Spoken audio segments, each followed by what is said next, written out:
If your job at a healthcare facility includes disinfecting against viruses, you know prevention is the best medicine, and maintaining healthy spaces starts with a healthy cleaning routine. Grainger's world-class supply chain helps ensure you have the quality products you need when you need them, from disinfectants and cleaning supplies to personal protective equipment, so you can help deliver a clean bill of health. Call 1-800-GRAINGER, click Grainger.com, or just stop by. Grainger, for the ones who get it done.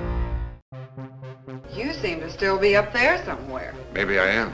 There are flying saucers. Supposing they're Martians or something in there.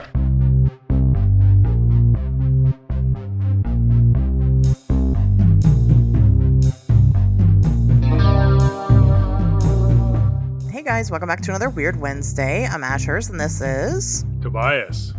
And this week we're kind of giving you something a little brand new, a little regular. We are going to give you something that is quote-unquote solved. But before we get into that, Tobias, how was your weekend? Oh boy, my weekend was bonkers. I should have known that this would happen, but I didn't really think about it. So it turns out a lot of people watch Unsolved Mysteries. Like, so many people watch it, which is amazing.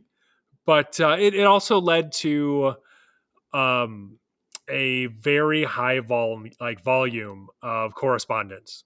And I am slowly working my way through it. So if for anybody listening, if you happen to be one of the people who reached out to me, I'm working on it, and I will respond to everybody, but it's going to take some time. Like, my goal is to be able to respond to everyone within a week or so of when they reached out to me, because it is a very high volume. And, you know, some of it is just people reaching out and being like, hey, great job.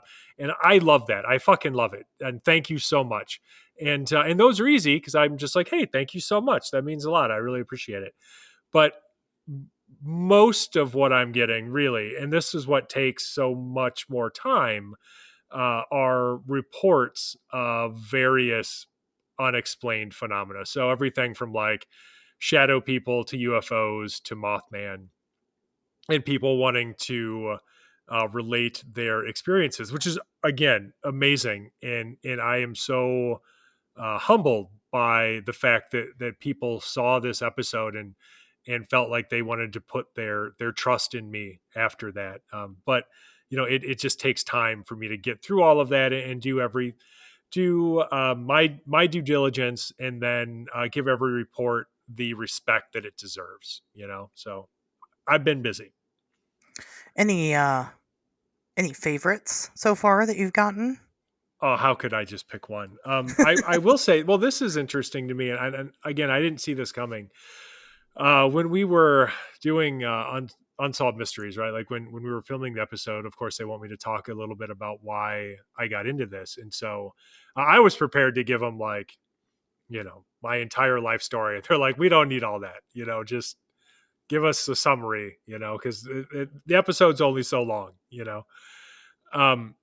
And so I just talked a little bit about some of the stuff that had happened to me growing up. And I mentioned like shadow people specifically. And I think that must have struck a chord, because I'm getting reports now from people who have had these experiences with shadow people. And, you know, I wasn't able to go into a lot of detail, but the reports I'm getting mirror my own experiences, like, a lot, you know, like to an eerie degree. And that's really interesting. Like, that is fascinating to me, to see these reports from people that I don't know, and who don't know me. We've never met before, who were able to hear about a small portion of the things that had happened to me, and then relate their own experiences based on only that, and elaborate on them. And then for me to see those and myself witness how closely they mirror my own is bizarre. You know, it's uncanny. So that's very, very interesting. It's hard to say favorite, but that's the one that's sort of wrinkling my brain right now. Sure. Yeah, absolutely. Any of course what I'm curious about the most, any O'Hare employees? I mean, no, Oh. but I, I'm sorry. I shouldn't laugh. I wish so hard. The more time that passes now with the O'Hare, the claimed O'Hare sightings, the less optimistic I am that we're going to get uh, further evidence to lend any credibility to them, unfortunately. Now, when it comes to those sightings, I've received one personally where I was able to speak to this person on the phone, and they were very helpful, and they sent me information that I needed to verify their report, and they were very helpful in showing me where everything happened, and drawing a map and all of this stuff.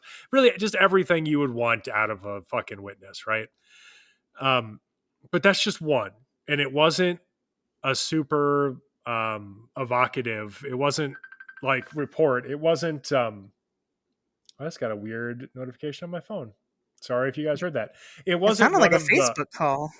right. No, it was. Well, it's like a storm warning, but it looks fine Oh, outside, so we'll just keep going. good. Don't worry about it. This is Wisconsin. We don't have time to stop for storms. Okay. Well, for a second, I was wondering if it was an O'Hare witness calling in. That would be amazing. I would try.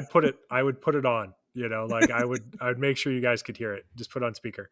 But no, like the one report that I received, it wasn't one of the super sensational ones. Didn't involve Mothman being abducted by gray aliens or fucking government cover-ups or any of that stuff. It's just a guy going home from, actually not even going home, leaving work to go meet up with a buddy to grab a drink, who saw a fucking monster, which is like most of the reports that I receive, which makes them fairly credible to me, is that it's often just somebody going about their business, and then they will run headlong into the impossible. But what we're looking for, I think what we're all looking for, is some sort of evidence to corroborate the reports that have received the most attention, which are also the ones that have received the least investigation, which is unfortunate. That's not how this shit should work, but in the internet age, often that's how it is. So, but no, we haven't received any further evidence to support any of the most sensational reports, the most popular ones. And at this point, I very much don't think that we will. I would love to be wrong, but my gut says that I'm not. I don't want you to be wrong. And let me tell you why. Is because I have spent this year will be 5 years of my life trying to really show the entire world that Mothman encounters don't happen in a window, right? They don't happen in a flap, that they happen all the time, everywhere. Anybody can see a Mothman at any point in time. And if there were Sure. consistent reports in one general area, then I would be wrong. And that's just not possible. So Sure.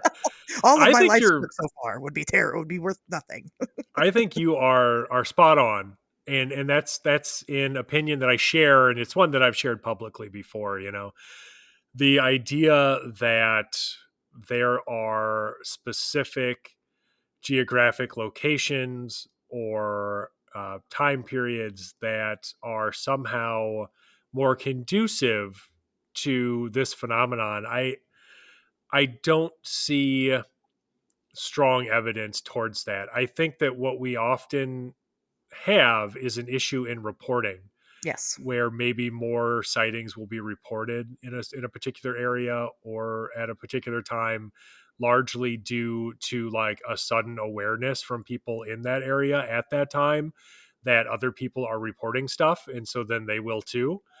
But my personal research and the witnesses with whom I've spoken indicate that, like you said, uh, there is no specific area or time that is the only area or time that you could possibly see something like this. It really is anywhere, anytime. Yeah, your very existence as an investigator validates me as an investigator, because you're mostly, no, you get reports from everywhere, but you're mostly getting reports from a general area, which Sure. my theory is that the reason why it seems like a flap is because these people finally have somebody to report it to. Yeah, I agree 100%. I've talked to a lot of people, and for many of them, the only reason that they're reporting it is because they saw something else I did. And so I think what you see, what happens is there is an initial report that gains some popularity, and that encourages other people to come forward for good or ill, and that's what makes it seem like a flap. But there are a lot of people with whom I've spoken who have just straight up told me, "Hey, if I wouldn't have seen your article, I never would have told anybody. Like Exactly. I told one person, and it was somebody I cared about, and they laughed at me, and then I was never going to talk about it again." Yep. So Exactly. So, again, my cue to the listeners, and always and forever will be to anybody experiencing anything strange, report it. Report it to whomever you feel comfortable to. If it's me, wonderful. If it's Tobias Whalen, wonderful. If it's, whoever it is. If it's MUFON, as much as I'm not a big MUFON supporter, it doesn't matter. Get it out there. Because you don't know what I have that might need your story. You don't know what Tobias has that might need your story. You don't know how sure. much your story, as little or as huge and ridiculous as it may seem, you have no idea how that piece of the puzzle might fit into this. Um, it doesn't matter where your piece fits. It matters that we finish the puzzle. So we need everybody to do their due diligence. And if you see something, say something. Right? Remember Well that? said. Yeah, no, I agree 100%. We're gonna put that. We should put that on a T-shirt with Mothman. You see If you something, see say something, say something. something. Yeah. Oh man, hurry up and do it, because Right. as soon as somebody hears this, they're stealing it. They're doing it. You're right. I guess we could do it. You know what? I'm not going to give away my business secrets anymore. I'm going to be a fucking millionaire. You guys can F Right. yourself. I'm not going to give you my ideas, but I got ideas now. Anyway, and I think that's awesome. I mean, reports are always super exciting. You got these time periods where they kind of ebb and flow. You'll have Sure. like something like this happens, right? So now you're getting an influx of reporting, and then, this will kind of go away, and then you'll kind of have nothing for a while, and then Oh something else yeah. will happen again. And, No, I so mean, like literally, you nailed it. Like that yeah, is how it goes. yeah, It can be feast or famine with this stuff yeah. in this field. So Yeah, both extremes. But I think this is Unsolved Mysteries is going to keep you busy for a while. So that's yeah, good, fingers though. crossed. Fingers That's good. crossed. That's good news. And for anybody who might be here because of Unsolved Mysteries, you probably got the PG-13 version of Tobias Whalen. This is Oh the yeah. X-rated version of Tobias Whalen. I'm just giving you that warning up front. Yeah. We're going to talk Tobias about Whalen genitals raw. a lot. So Yeah, I do. I fucking swear a ton. Tobias Whalen After Dark. Yeah, it is. It is. That's exactly what it is. So I don't think that So swearing makes you less professional. I don't think it invalidates your opinion. I just see it in a lot of instances as like verbal italics or exclamation points, like whatever. It's yeah. for emphasis a lot of the time. And actually, for me, a lot of people don't know this, but I had a speech impediment when I was a kid, and it still to this day, although I've improved quite a bit, it can be difficult for me to say certain words, especially if they start with a vowel sound or something. And so filler words help a lot. And rather than be like or whatever all the damn time, I can fucking swear instead, Yeah. and that makes it easier. So Yeah, I try absolutely. not to lean on that too much, because I do have to make professional appearances, and you can't generally swear. Like it's not necessarily forbidden, but it's frowned on, right? So it's it is nice though to have something like this where I can kind of let my hair down and just not have to fucking worry about it. I don't know. I'd be on Unsolved Mysteries like, man, this shit is so motherfucking crazy. Let me tell you about what the fuck has been going on. Right. Literally, your interview is just like beeps that are like intermittently interrupted with just one word. I think people would be disappointed if it wasn't, you know? Right. What are you going to do? No, but really, we are having a special episode of On Wednesdays We Talk Weird coming up, where you can ask Tobias Whalen questions about the Unsolved Mysteries production, or more questions about the Lake Michigan Mothman investigation, or questions about Mothman, or, fuck, shoot us both questions. It doesn't matter. We're answering questions. That's the important part.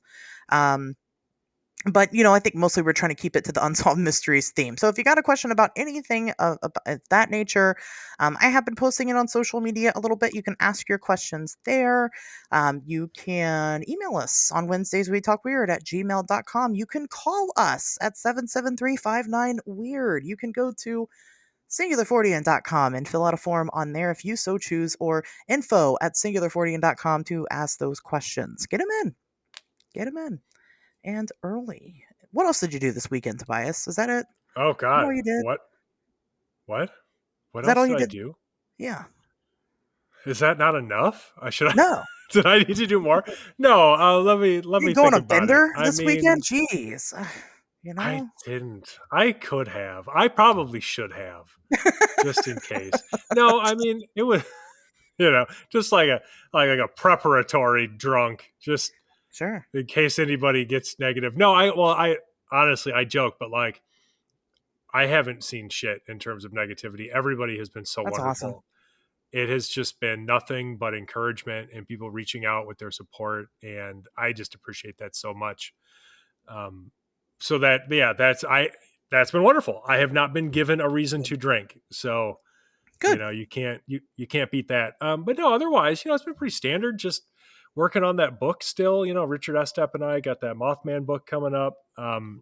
So what I'm kind of doing now is I'm going and rather than just having chapters that are all modern sightings, what I'm doing is I'm taking some of the modern sightings that I have received and I am kind of spreading them out as appropriate through certain chapters to kind of bridge the past and the present, which I think is it was Richard's idea, actually. Credit where credit is due. But I think it's wonderful. I think it's a great idea. And I think that it really serves to make that comparison, because that's something that we've received, or I personally should say, that I have received some pushback on, because this may or may not surprise you. It won't surprise you, Asherz, but it may or may not surprise our listeners to know that there are a lot of fucking gatekeepers, especially when it comes to Mothman, and they have opinions about what is a quote unquote real or not real Mothman sighting, and what deserves to be in the so-called canon, and what does not. So I think that fucking sucks, and I think that's horseshit, and I think that anybody who does that is just waving a big old red flag around, because most people only do that shit when they're trying to protect something that is of value to them, and by of value to them, I mean making them money or supporting them. And that's not objective. That shouldn't be the goal. So yeah, fuck that shit. But as a way to, rather than just, engage in online arguments or whatever, like I don't have time for that, and I'm not going to do it. But what I will do is what I've always done, and that is to provide factual, rational arguments in favor of the things that I think are likely, and these phenomena being connected, I think, is very likely. And so that's what I'm doing. I am providing a, in my opinion, well reasoned argument in favor of that hypothesis, that the things happening in Point Pleasant and the things that people are reporting now are of the same phenomenon, of the same root cause, whatever you believe that to be. And I think that's just a good way to do it, because we do get reports that will involve even some of the weirder aspects. I remember speaking to a woman in Madison, Wisconsin, and her sharing her family's experience with this Mothman type entity. And then, like I always do, I pushed a little more, not in an intrusive way, but just gently, like, hey, so have you ever experienced anything else that you would describe as weird? And she went on to tell me about how around these events, like their apartment was haunted, and they would experience things like phantom babies crying and the sound of all of their dishes being thrown out of their cupboards and crashing on the floor, only to come out and find nothing disturbed. The literal exact same kind of stuff that you could go read about in the Mothman prophecies right now. Yeah. And yeah, you can deny it if you want because it's making you money to do so or something. But the facts are what they are. And that is that people are reporting things that are too similar to ignore across some time and distance. And if that's inconvenient to your narrative, tough shit, I guess. I don't know what to tell you other than too bad. But yeah, that's what I'm working on right now. And I'm glad that I got to turn that into a little rant because it's been a while. I haven't had a good rant. It's been a while. Yeah. It's been 1 week since you've had a good rant. I feel it. Well, you haven't had a reason to, like you said, everything's been going well. So yeah. That's fantastic. I don't know, Tobias. You talk about people gatekeep. I'm a gatekeep Mothman right now. One time I got a report from a lady that said that there was a sighting of a Mothman in a nest with a moth lady and moth babies, and they had a dead person. They'd and were like eating on it like birds, like birds of prey. And I'm like, wait a minute, no. Oh, I have so many questions. Yeah, I'm not here to invalidate anybody's experience by any means. I have taken some of the weirdest of the weird. Including obviously, gigantic inhuman alien penises. But I don't believe in a fucking Mothman nest and that they were chowing down on some guy. Sorry. I would love to talk to that person because again, I just have so many questions, like where did they see this? What were they doing? How long did the sighting last? Like, could they go back and find this nest? It was. I believe it was in Wisconsin.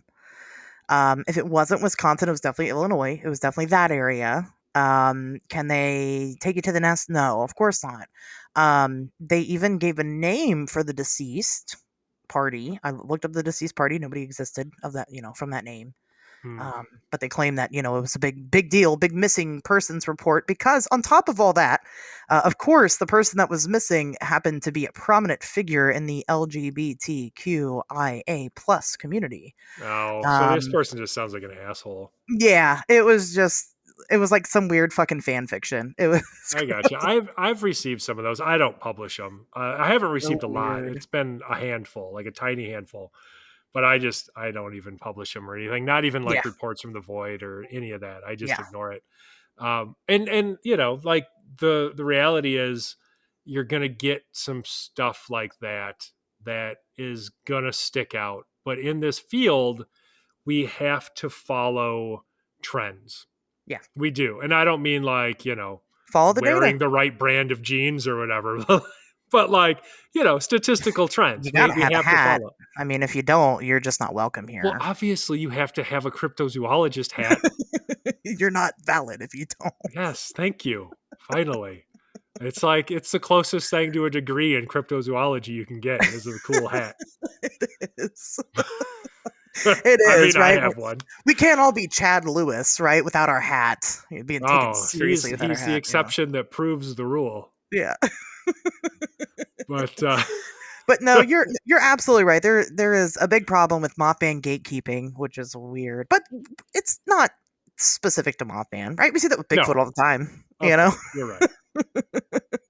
Yeah, I don't happen to be writing a book about Bigfoot right now.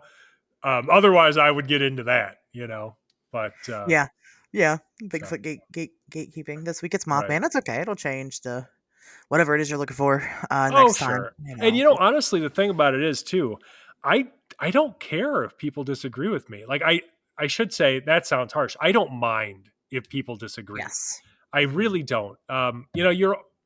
You're welcome to your opinion, but you're not welcome to your own facts, right? And so if somebody looks at the reports that we've received so far and in good faith they say, you know what, this is not enough for me to believe that some winged humanoid is out there terrifying people, okay, I got to be okay with that. I have to, because the reality is we don't have proof. We don't.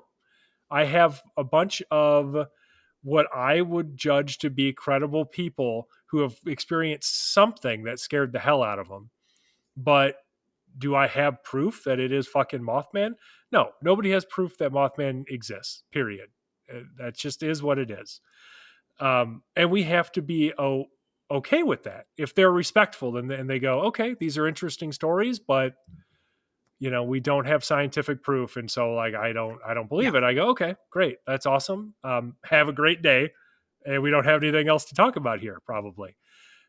It's when somebody is disingenuous that I get upset. It's, so if somebody's out there and they're like, well, these sightings, they just aren't enough for me personally, no big deal. But if somebody's out there saying, oh, well, there haven't been any witnesses who have come forward, or none of what they're reporting matches what people were reporting back in the 60s in Point Pleasant, that shit is fucking demonstrably untrue. So fuck you for saying it. You either are lying or you are not familiar enough with the evidence to have an opinion on this, because that shit is false. Well, and that's the when I get massive mad. variance of the sightings that were happening in Point Pleasant at the time. People. Do I want to get into it? Yeah, I mean that's not the point of the episode. If you could just real quick, maybe. Just real quick. One thing that people do is oh God, here we go. We're going to get canceled. People take John Keel's word as gospel. And as somebody who has read probably most of the original reports, not from Keel, but the original reports as reported, to Mary Hire, to the local police, to the actual reports, the Mothman visual appearance was such a giant variance. I mean, you had Mothman of different color happening at that time. Sure. You'll have one that's black and one that's gray and one that's white. So when people try to, I hate getting that question. When I go on a show, I do another show or an interview or whatever, and they're like, what does it look like? What does Mothman look like? Mothman looks like a humanoid shape with wings. That's as accurate as you can be. Yes. Period. Right. Or, sometimes people don't see the wings. Sometimes they might see like a lumpy back, right? It could be wings. We don't know. They see a bulky black figure with red eyes. It just depends. Sometimes they see like a strange man. It really just depends. Like, you're totally right. There is no, for people to act like there's like one rule for this thing is just absurd. I mean, first of all, we know if you know anything at all about the topic, that whatever this thing is, it doesn't live here. Like, it's not an undiscovered species of bird, or that seems even unlikely. Species of bird, right? I mean, that's just not what it is. So for us to assume that it has to look exactly the same all the time is fucking absurd. To me, I don't know. Maybe I'm too deep in the shit. I don't know. No, I think that that's a valuable perspective, because you're absolutely right. There are too many people whose entire base of knowledge about this phenomenon, about the Mothman phenomenon, comes from internet memes and shit that they have convinced themselves of over years. and they either haven't ever gone back and have done the research that you have, which I have also done, obviously, where you look at the actual newspaper reports and what people were really saying, or it was so long ago that they forgot and they've just gone through this continual cycle of reinforcement of a specific narrative.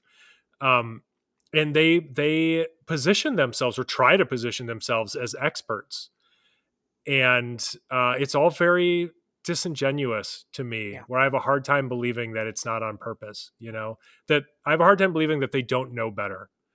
But what are you going to do? Like at this point, I don't know, like it's the idea of there being like, I mean, who even are Mothman experts? You know what I mean? Like, could anybody name one, and don't name anybody, but like, but like, you know what I mean?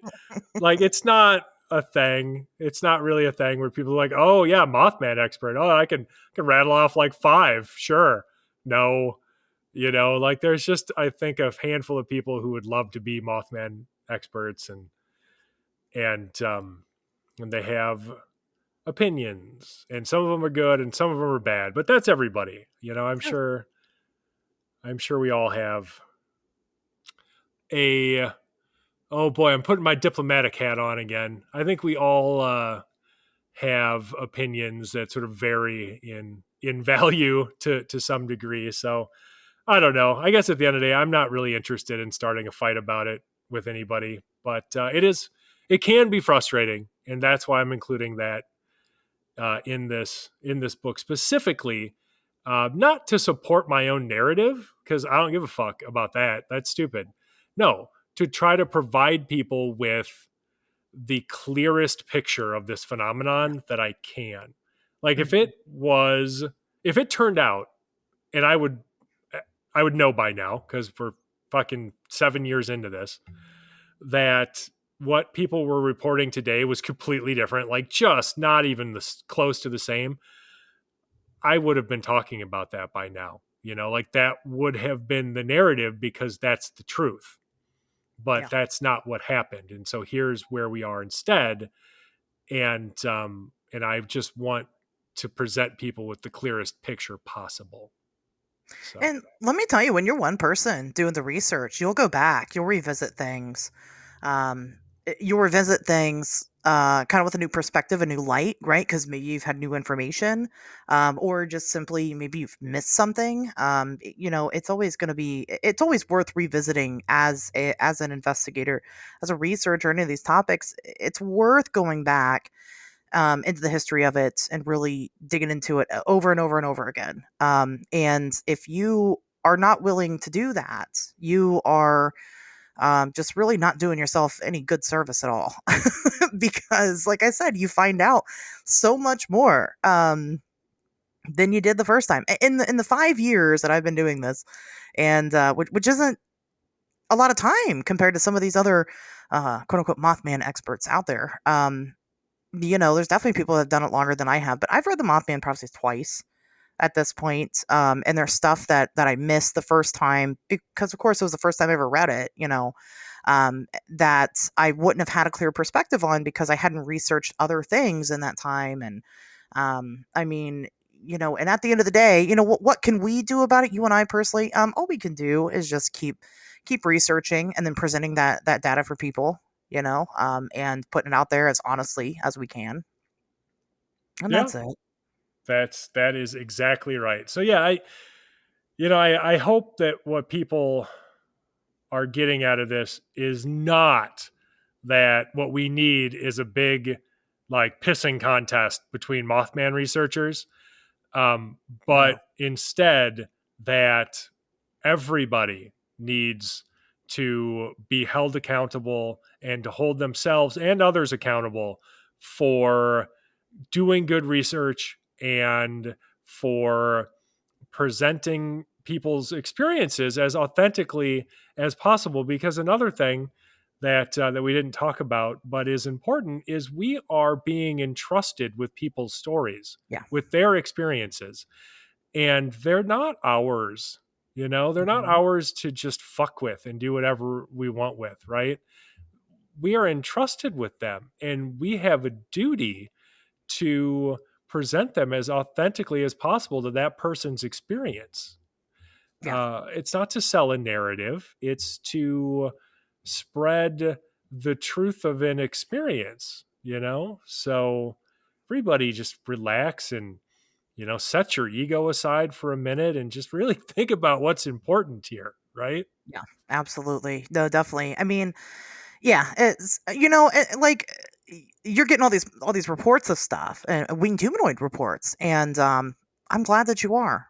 I'm very glad that you are, because then that means, well, first of all, less work for me, right?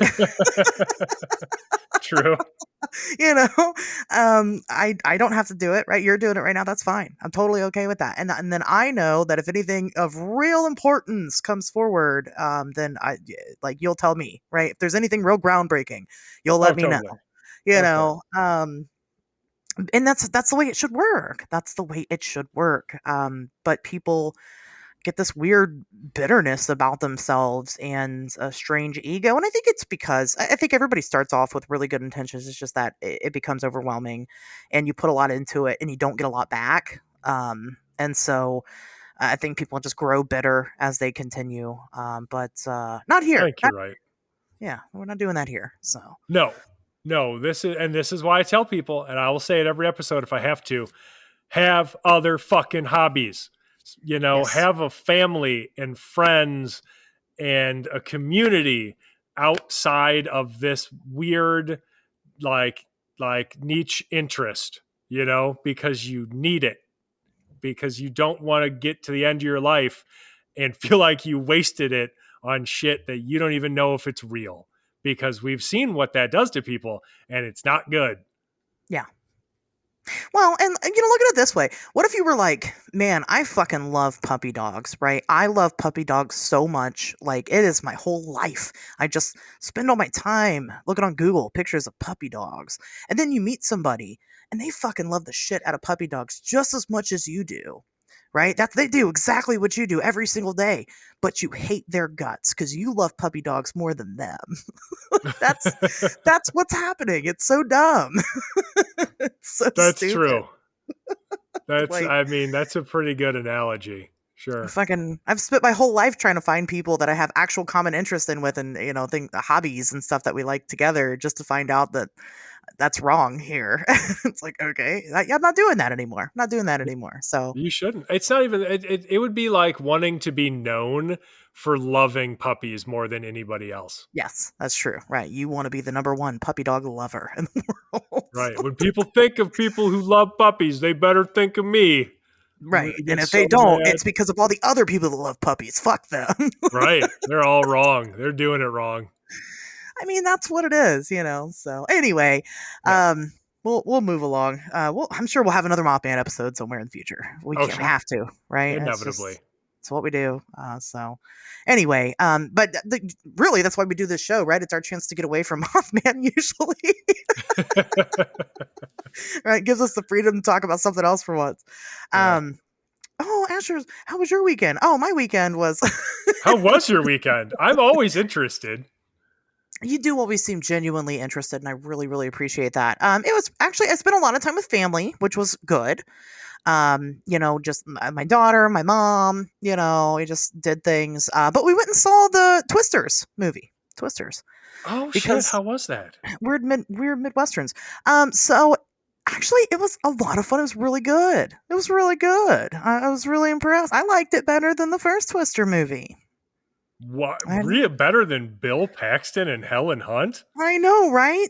I think I hurt my mom's feelings and made I'm now a disappointment to her because I said that to her. But no, she liked both just fine. It's just that I know the original, very nostalgic for a lot of people. I get that. I grew up with it, right? They came out during my growing up. I remember it. But it's just that it is very outdated. Like, we watched it recently because my daughter had never seen the original. She wanted to go see the new one. She's like really big into weather right now. So we watched the original, and I've watched it for the first time in probably 15 years, at least. And man, it doesn't really hold up very well. It's okay. Um, but like you got the fiance there. She's got that old brick cell phone, and just even like their laptops are just giant bricks, and just everything in it is just like, wow, this is really outdated. They're at the drive-in theater. Like, how many drive-ins are there in America anymore? Probably less than 100, right? Let's be honest. Well, there might be a little Yeah. bit more. Um, but the this version, I like the plot better. I mean, the general plot between the characters better. It felt a lot more. I don't know. It just felt a little more relatable and made a little bit more sense for me. And then of course it's updated, right? And it will eventually also age itself out because one of the characters in it is like a storm chaser on YouTube, so like that will eventually not be a thing, right? Right. So, um, but for the time, yeah, that was fun. Great popcorn flick. Definitely go check that out. Twisters. It was All pretty good. right. It I was was pretty gonna good. watch it anyway, so And then I also I finished up the third season of Chucky, which I know I'm a little late on, but I've been watching it. Tobias, have you been watching that show at all? I haven't, which is probably surprising because I love horror and I watch a lot of horror, but I forget about it. It's probably because I'm just going to say it. Child's Play has never been my favorite horror franchise. It's just Wow, kind of how could it always not be your around. favorite? I'm just kidding. It's fine. Yeah. No, I agree with you. It the thing about Child's Play, the first one's really good. Like Yeah. It's it cool. is really good. I mean, the fact that like the audience doesn't know if it's the doll or the child, to begin with. And then, but after that point, you lose that magic. Now you know it's the doll, Right. you know. But they kind of played on that for about a good, first half of the movie. You had no idea. It is really good for what it was. But then, then it jumps the shark constantly. Well, it has to. Yeah, I guess you're right. I guess it does have to. But that's a But it good always does. indication that you shouldn't have it in the first Right, place. right. I mean, for it to continue, I mean, but the fact that they've continued it on for this long, I feel like within the series, everybody really expects that now. Like, it's not, they Right. can jump the shark, and like, if they didn't, you'd be disappointed. So, Yes. um, It's like a parody of itself. yeah, and that's just where it is now. Like the storyline has just gone way off the fucking rails. In general, with Chucky himself, they do follow the films, and so good for them for keeping true to the. They didn't retcon it Uh, to the original films, but it's okay. I'm always torn between it because I'm like, do I like it? I don't know. I don't know because it's not doing anything it wouldn't have been doing. And let me tell you, you don't have to give me any more reason to look at Jennifer Tilly. I'm already going to, right? So I'll take it. But sure. and Brad Dourif is Chucky. I mean, the character's funny, but sometimes Yeah. it just kind of gets a little cringy. You're like, I've seen this before. Right. And even though they do continue to jump the shark because they've done it so often now, it just feels like I've seen this before. So, Yeah. but I yeah, mean, I think that you just described why I never really got into those movies. Like, I watched the first one and I was like, all right, this is okay. Like Killer Doll's kind of a stupid idea, but, it's fine. And then they kept making movies and people kept getting killed by this fucking doll. And I'm I just know, like, right? this is the dumbest thing. Like none of you grown adults can take the doll. Right, Fine. none of them. Okay. And he always comes Ridiculous. back. I mean, and he is Yeah. very breaking the fourth wall about that. He knows he can kill. I think at the end of Bride, he's like, "Oh, it's fine. I always come back." And then she kills him. Tiffany kills him. I think somebody kills him. I don't know. It doesn't matter. Right. He understands that he always comes back. We know he's always going to come back. He's never going to die. So there's no real like conflict, right? Because he's not going to die. Like it's not going to Yeah. happen. Um, Well, I think this is so why having an intelligent monster doesn't make for a good horror franchise. You could see you'd see the same thing if they had just tried to continue like a Nightmare on Elm Street forever. There's only so much you can do when you're centered around one character like that. Like for instance, like if we compare it to Friday the 13th, to me, you could make those movies forever. Jason doesn't have any fucking lines. ever. He doesn't speak. No. It's not, the movie isn't dependent upon how clever and witty and funny you can write his character, because that would be one note. Like, that's one note bullshit. It gets old fast, right? No, instead it's, let's write a situation like involving these other characters into which he is then inserted as something to drive the plot, Yes. And Yes. that's why those movies work. And that's why they could work literally forever, like you could just keep finding new situations to put him in. And the movie's never really about him. So it doesn't, it never gets old, never has to get old. Right. Yeah. But Child's Play is the exact opposite. It's, if you make the movie about the monster and center them as the main character, there's only so much you can do, and that well runs dry real fucking fast. Like, they're only cute and funny for like maybe a couple of movies, and then it's just old. Then it's just fucking annoying, and it needs to stop. Right. So you're like I said, eventually you get to the point where like, I've seen this before. But I'll be honest, I liked the retcon Child's Play movie. Like, I liked when they redid it with Mark Right. Hamill. I mean, I just love Mark Hamill. It was good. I mean, a lot of people are like, oh, it's not Chucky. Well, yeah, but that's kind of the point. Like, they make this smart doll. Again, it's an updated version for kids today. Kids today don't give a fuck about the good guy doll from back in the 80s. Like, that doesn't, like, they The don't, My Buddy dolls? yeah, they don't. Do you remember those? Yeah, my buddy, Yeah, my right. buddy, my buddy. Did you have a Yeah, buddy? I did not. I was not that Oh, cool. you didn't I was a even very have lonely fake child. friends growing up. Terrible. Yeah, I mean, people don't care about that now, but they get this new smart doll, and it was more of, it wasn't that he was possessed with voodoo, right? It was that he was having technical difficulties, and I Yeah, just enjoyed that. I enjoyed the heck out of it. And you kind of like him, like you like Chucky, and he's kind of a relatable character. He's only doing bad because now that's what people are showing him what to do. And anyway, just if you haven't watched that one, watch it, give it a chance. It's not terrible. Separate yourself from the originals. If we want to continue to see these franchises, we have to be able to grow with them also. Like, it's okay for it to be different. true. So anyway, if there's a season 4, will I watch it? Yes, I will, because even though I don't hate it, right? It's okay. It's an interesting watch. I just want to see more horror in general in the mainstream. Like, I'm here for that. So Yeah, that's um, fair. if I got to pump up those numbers to get there, I'll do that. So anyway, that's what I did this week. Nice. Very good. You want some news? Yes, I have a news, but how many newses do you have? I have one news. Okay, so between us, we have 2 We news. both have 2 news. So I'm going to send you this picture. We're going to talk about this fucking picture, and you've probably seen it, but I'm going to go ahead and text it to you anyway, just in case. So a Redditor, I know you love that. A Redditor posted a picture on 2 different boards on Reddit, claiming that their friend had caught this interesting trail cam picture out Ooh. of North Carolina. So Tobias, I went ahead and sent it to you so you Yeah, can I see got it it. yourself.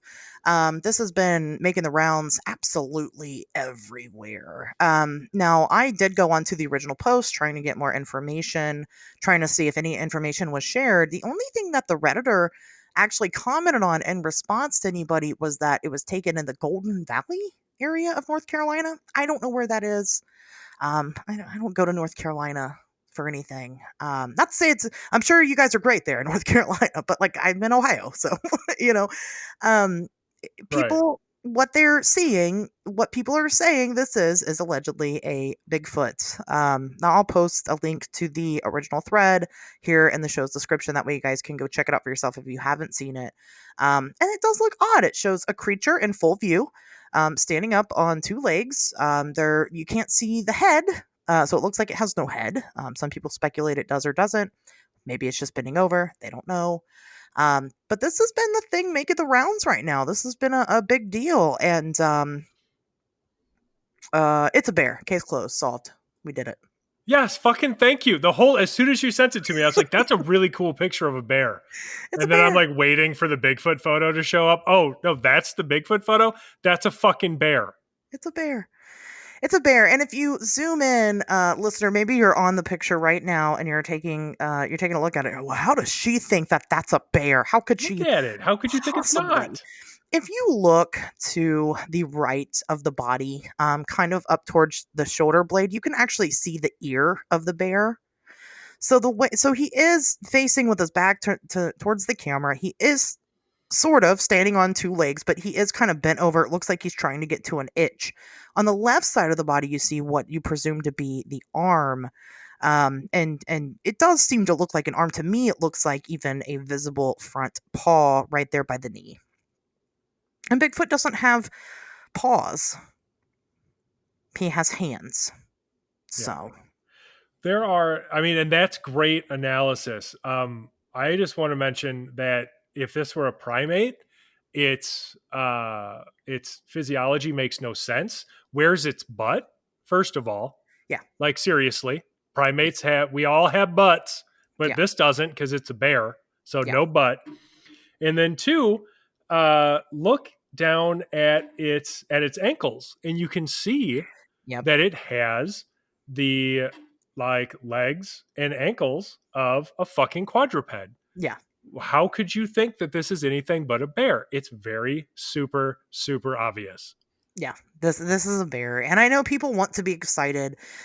We just talked about Bigfoot, right? And one thing that I had mentioned, and a lot of you actually parroted back to me, is that yes, Bigfoot's become boring because there's nothing new, and so people are desperate for something new. So of course, when people see this, they're like, "Oh my gosh, it's something new." It's not. It's just a bear in the woods. It's a new picture of a bear, which is pretty sweet. I wish I could get a good picture of a bear like this. That's true. Of course, people speculate if this is a trail cam, and this doesn't look like AI or anything like that. Like, we do no picture or video anymore is ever going to be good enough for anything. We know that, but we have to always question whether or not AI is a possibility. This is not. It looks like a genuine trail cam picture. So there probably are before and after pictures that show clearly that it's a bear. Correct. Yeah, I would guarantee it. Right. Which is why, again, we've got this guy posted on Reddit. He's not really answering any questions. He's not really responding to anybody. Right. Yeah, I would absolutely guarantee that there are pictures that confirm what this is. Yes. So that's my analysis on it, and that's just a quick 5-minute look at the picture. And I'm not saying that like you guys are stupid or anything. Oh God, how dare you fall for the bear picture? Listen, if you're not familiar with bears, I get it. That's fine. If you don't know what you're looking for, it looks weird. It does. You're right. But like, if you want to call yourself a cryptozoologist or anything, or have a legitimate interest in this field, or want people to take you seriously when it comes to these matters, you need to be able to recognize a bear. And did these people in North Carolina, which, by the way, black bears live in North Carolina, happen to get a cool picture of a bear when it just happened to be standing up on its hind legs, which they do for a variety of reasons, time to time. Yeah, they totally did, but it's not Bigfoot, and it never will be. Yeah, big bear, maybe. Yeah, but it's not, just a bear. I'm not saying that nobody will ever get a picture of Bigfoot, just that this picture will never be Bigfoot. Yeah, this picture is not. To me, it just looks like he's got an itch, right? He's got an itch, and he had to, stand up and kind of bend down to get it. Sometimes I got to do that. Yeah, like if it's like gnawing on itself a little bit to scratch that itch. Like my dogs will do that all the time. They'll just be chewing on their butt. Yeah, and they're in a weird position, right? If you took a picture of them from behind, it's just going to look like a lump of dog, Bigfoot. Yeah. So that is that's my analysis. This bear has no clue how famous it is. I love that for it. No.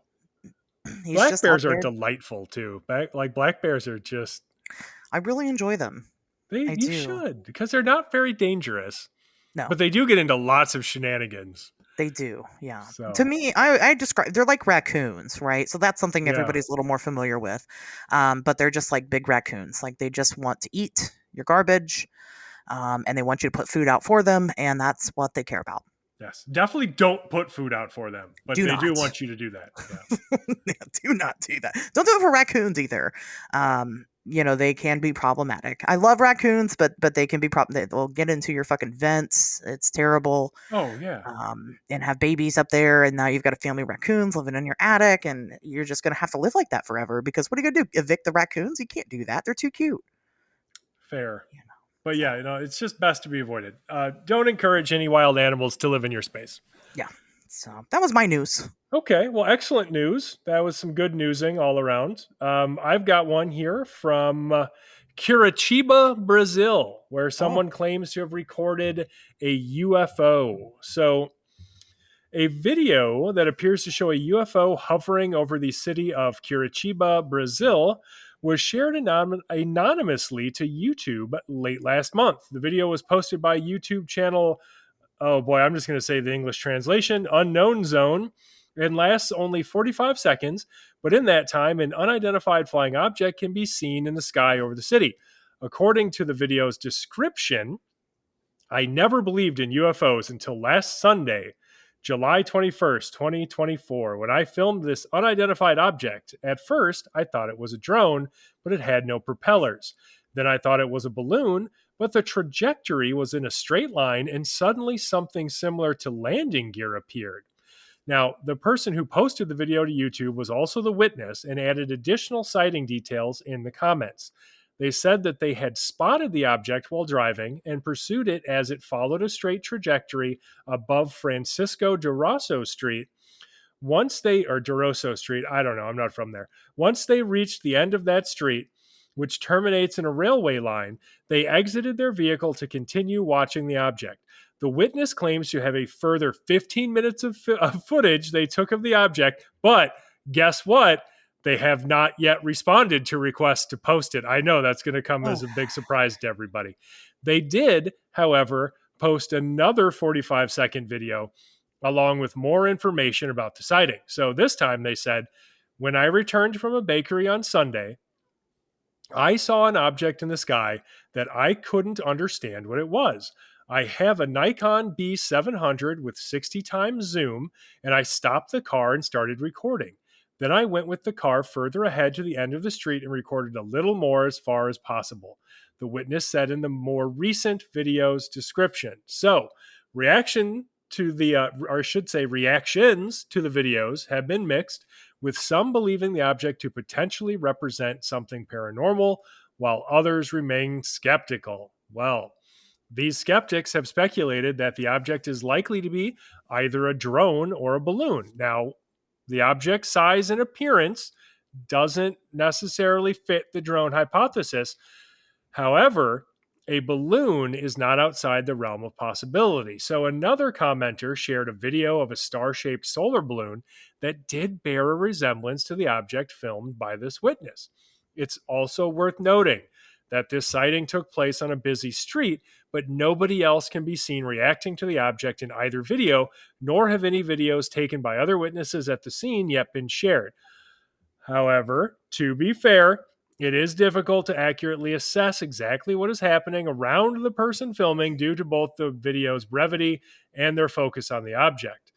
As for the witness themselves, they have not stated definitively that the object is otherworldly, only that they are curious to know what it's all about. So, in my estimation, having looked at the video, having looked up images and videos of star-shaped solar balloons, it is almost certainly one of these star-shaped solar balloons that's just kind of, hanging out, floating with the current or whatever above the city.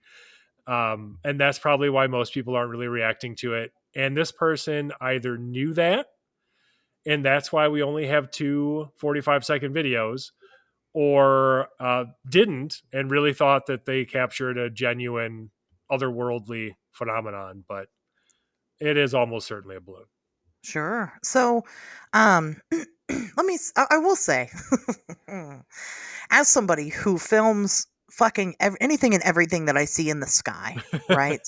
Sure. Frequently, I am that person. Just God, ask anybody that I've ever done anything with outside. I'm like, what's that? Do you see that?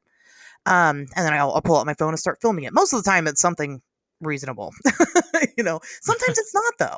Sometimes it isn't. But here is my observation of other people that I'm with when stuff like this happens, is that they are extremely unobservant of what's going on around them. And I feel like most people are, right? We're just, especially in this video, you can see they're like driving down the road or something.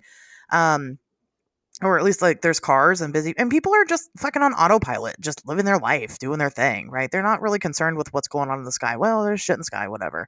And I feel like that's the case for probably a lot of, genuine UFO sightings. Not that I'm saying that I think this one is crafted by aliens, but I think UFO sightings not having more evidence, video evidence, and things like that, is not unusual, unless it is very unusual, unless it itself looks like something more than just a dot in the sky. And this looks very much just like a dot in the sky that I feel like you wouldn't really notice unless you happen to focus on it and really look at it. I do agree. It does look like one of the solar balloons. And on the 45-second clip, like right at the end, it almost looks like it changes shape. Like it kind of starts to get thinner. Which would be pretty consistent with the balloon in the wind. It's not unusual, Right, especially these solar balloons, and considering what they're made out of, and yeah, they're pretty flimsy. And so it would be easier to believe that it is a solar balloon that is not really changing shape, but changing shape because of the wind pressure, than it would be to believe that this is a craft that is starting to change shape. Well, I guess it depends on who you ask, but that's what I think anyway. That's the logical. So I would say yes. I mean, at first glance, you're like, "Oh shit, that's something anomalous." It looks cool. Yeah, it looks anomalous. If you were somebody witnessing this on a random day in Brazil, you would certainly. I'm not a solar balloonologist, so. If I didn't do what I do, right, I'd have no idea what a solar balloon even was or what it looked like, or so I don't blame the person for being a little overzealous, but I do think that they were overzealous with this one. Right. I mean, I always look for solar balloons as an explanation because they are often cylindrical or star-shaped, and so they look like two of the most popular shapes for UFOs, either something cylindrical or something disc-shaped, because those star-shaped balloons, the way that they float, means that from your perspective, you're going to see them at their side, basically. And so they'll look disc-shaped, like a flying saucer, basically, because you don't see the stars, like you don't see the actual points of the star, because that's what's facing you. So yeah, I mean, that's what I look for. What I would like to see is this full 15-minute video and this object moving against the wind or performing some kind of maneuver that a balloon could not. And at that point, I would be much closer to convinced that it is truly anomalous. Yeah, I'm curious about the landing gear, where's that at? I looked at it, because there's two videos, and I think they're referring to the first one there, and like the bottom point. Yeah, there's because you're right, it does shift, and the shape changes a little, and the lighting on it changes too. And that may have just as much to do with the zoom on their camera as anything actually going on in the environment. But it does cause the appearance of the object to change.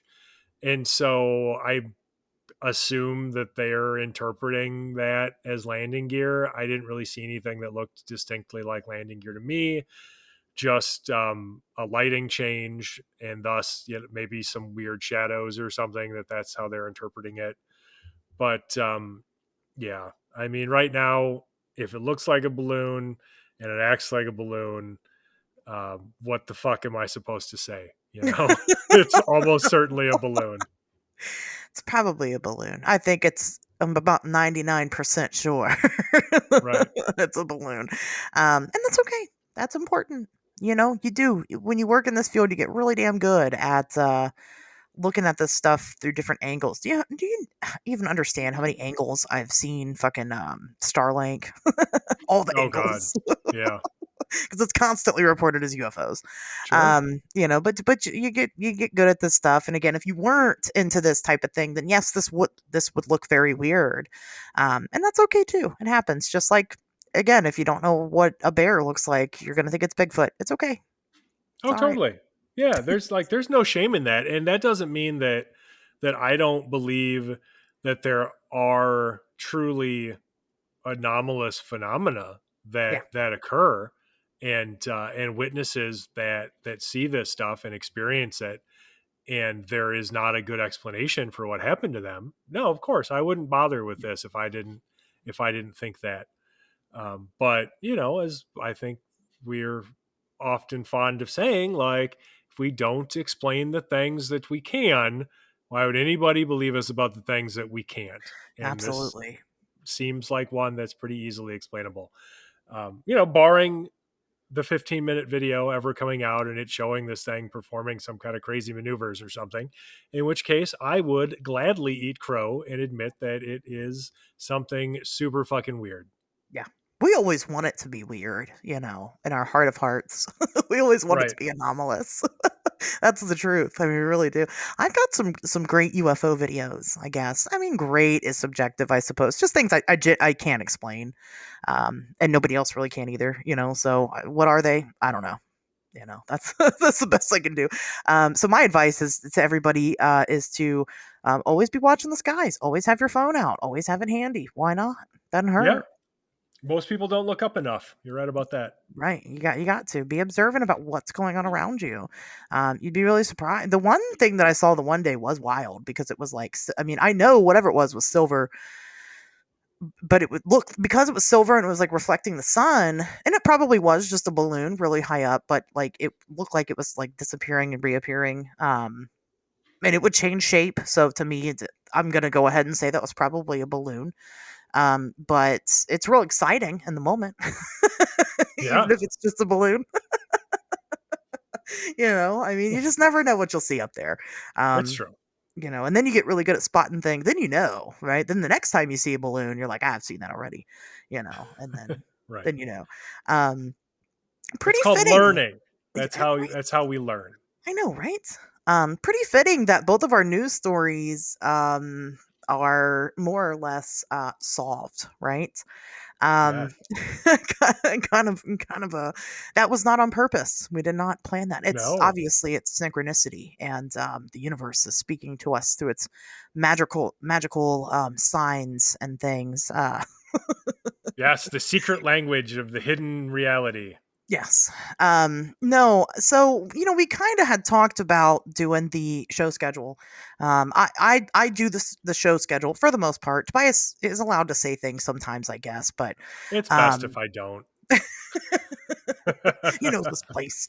Of course, most of the time, the topics that we get handed are from you guys. I want you guys to hear the show that you want to hear, right? But, of course, I knew for a while that Tobias was going to have this Unsolved Mysteries episode. I thought it would be kind of fun to do an episode of solved stuff. And Tobias had an even better idea. And he said, well, why don't we look at the solved stuff and deep dive it further and actually do it topic by topic and maybe kind of have that as like a regular type of bit on the show. And, I agree. And at first I was a little apprehensive because I thought, well, maybe some of this stuff doesn't have enough to it. But let me tell you, after really researching this topic this week, man, there is a lot out there about it. So There's so much. I remember when this happened, and don't worry, we're gonna get around to telling you what we're fucking talking about here in one a of these second. But like, days, yeah. I remember I was a teenager when the Okay.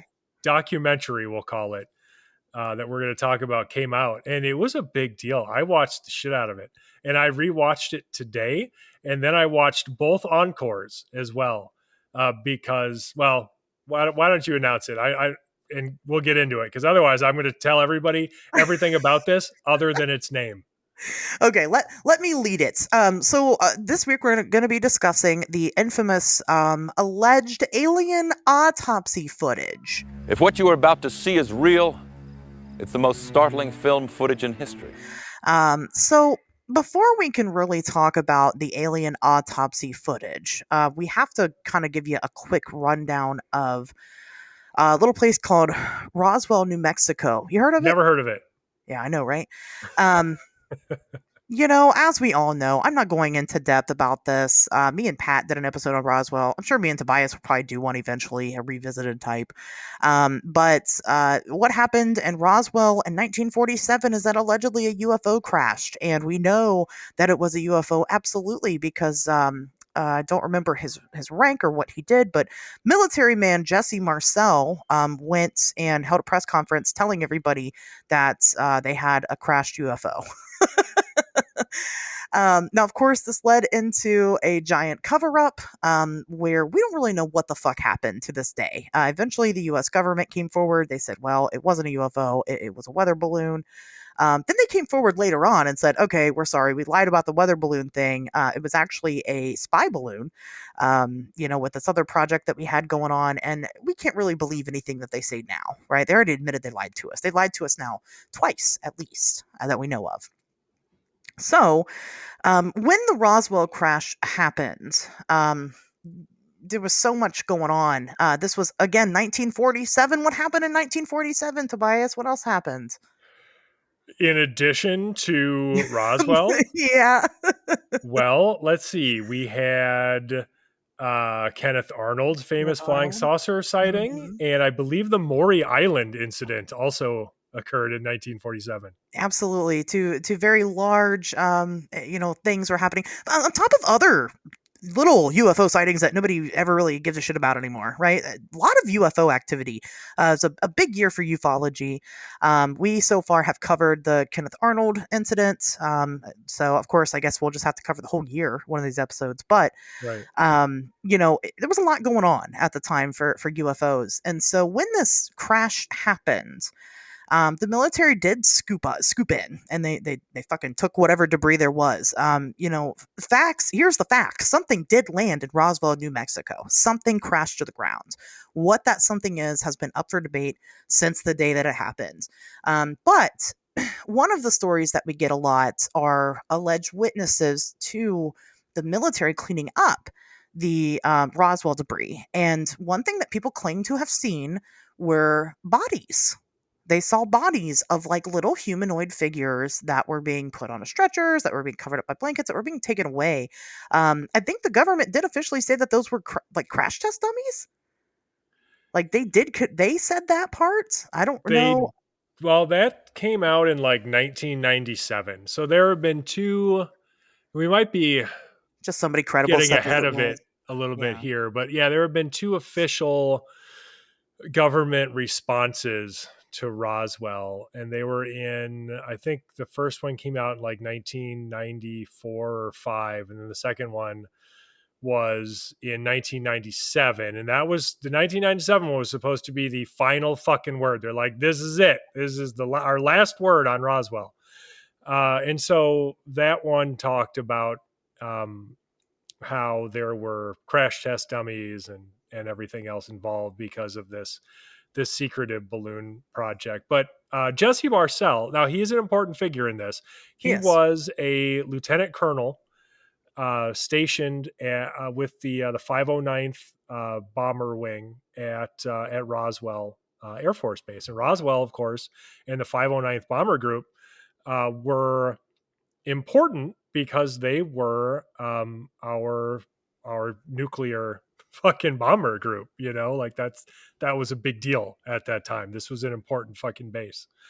And so he was tasked with investigating this. And then the other important military figure that you're going to hear mentioned a lot is First Lieutenant Walter Haut, and he was the information officer, and he was the one who put out the initial report of the flying disc having been recovered and wreckage found and all of that stuff. And he's actually interviewed as part of Alien Autopsy Fact or Fiction, which is, of course, what we're talking about. So Alien Autopsy Fact or Fiction itself came out, like that was released in 1995. Yep. And it was so popular that now, okay, again, remember, this is 1995 and it comes out and there's no fucking TiVo. So if you hadn't set your VCR to record this thing and you missed it, you're fucked. You're just fucked. You missed All it. your friends are going to talk about it. You'll have no idea what they're talking about. So it was so popular that they released it 2 more times. They had 2 encore showings, and each time they added more information. And so we'll get into that. But to circle back to Roswell, the Roswell story forms the entire basis for the narrative of this documentary. And so what's important about it is that there are military officials. So Jesse Marcel and his son, who himself went on to a pretty, what's the word I'm looking for? A pretty, like he had a really good military career himself. A very prestigious. That's what I'm looking for. So yeah, so Jesse Marcel Jr. himself had a fairly prestigious military career, and Walter Haut, of course, who himself, also was a fairly high-ranking member of the military. They were all willing to go on record about how weird the Roswell crash was and how it seemed otherworldly, and described elements of this case that argue against any prosaic explanations, including that of Project Mogul, which was the secretive, classified government project to essentially detect nuclear weapons testing by Russia at that time, as in explanation. So it's weirder than people think. I know now people are like, oh, well, the government said it was Project Mogul, and you could just take the government at its word. I wouldn't worry about it. Just trust that, But it's still weirder. It's still weirder than just Project Mogul. If you look at all of the testimony given and what people are saying, and who they were and what they did and how important that fucking is, because it is important, and a lot of that is included in Alien Autopsy Fact or Fiction, because like I said, they've got Walter Haut, they've got Jesse Marcel Jr. They had another witness whose name escapes me that I'm going to look up right now, Frankie Rowe, and so these are people who were present at the time. It's easy for us, I think, to do our armchair internet sort of research and talk ourselves out of the more fantastic possibilities here. But when you go back and rewatch some of these things, these interviews with these people who were real fucking people, who were really alive, who had experience with this case, then it becomes more interesting. It grounds it. It makes it real, right? Yeah. I actually have a local witness whose grandfather was involved with the retrieval of the debris for Roswell that brought it to Wright-Patterson Air Force Base. And it's actually, it really is actually really fucking cool. So this didn't really come out until like the 90s, when they found out about it, because he was contacted by somebody who found his name and wanted to do a book about his side of the story and his experience, and then never really talked about it. They just never talked about it as a family. So of course, when he died, he ended up getting all these like files and stuff. So like it is confirmed he was involved with this. It's just, what exactly was he involved with? What did that entail? Unfortunately, the man is dead now. So, no, Roswell is a rabbit hole in and of itself. I'd love to get that grandson on the show to talk about it. I'm sure he would. And he even says it. Like, I don't know if it was aliens. I can't tell you if it was or wasn't. We speculate a lot in the family, but he said nobody in the family had any idea about this. And it took almost 50 years for them to even find out about it. So that just goes to show some of these people in the military. I mean, you got to remember, they're brainwashed. you know, and I'm not a big conspiracy theorist person, but they to keep that secret for so long, I just can't even imagine. I just can't. Yeah. So at minimum, we can prove that we know there was debris. That's a fact. We know that debris was taken to Wright Airfield. But that's it so far. So on to 1995. So let me ask you a question, Tobias, because I've seen it written both ways. Alien Autopsy, fact or fiction, or fact or fiction Alien Autopsy? I'm going to go with Alien Autopsy, fact or fiction, because that's what it says on the title card when you watch it. Yeah, I agree with that. Yes. Yes. Okay. It's Alien Autopsy, fact or fiction, ? Hosted by Jonathan Fucking Frakes. Jonathan Frakes, my man. Alien Autopsy, fact or fiction? Captain, well, eventually Captain, but first, Commander William Riker of the Starship Enterprise. Fucking brilliance. This is if you're gonna watch anything, watch this. No, okay. I love him as a host so much. I don't remember when this came out. I'll say that much. I was not 1995. I was 4, so I didn't care about aliens yet. Just putting it out there. I don't remember the hype around it or anything like that. I was too busy watching Barney or whatever it is we did in 1995 as a 4-year-old. But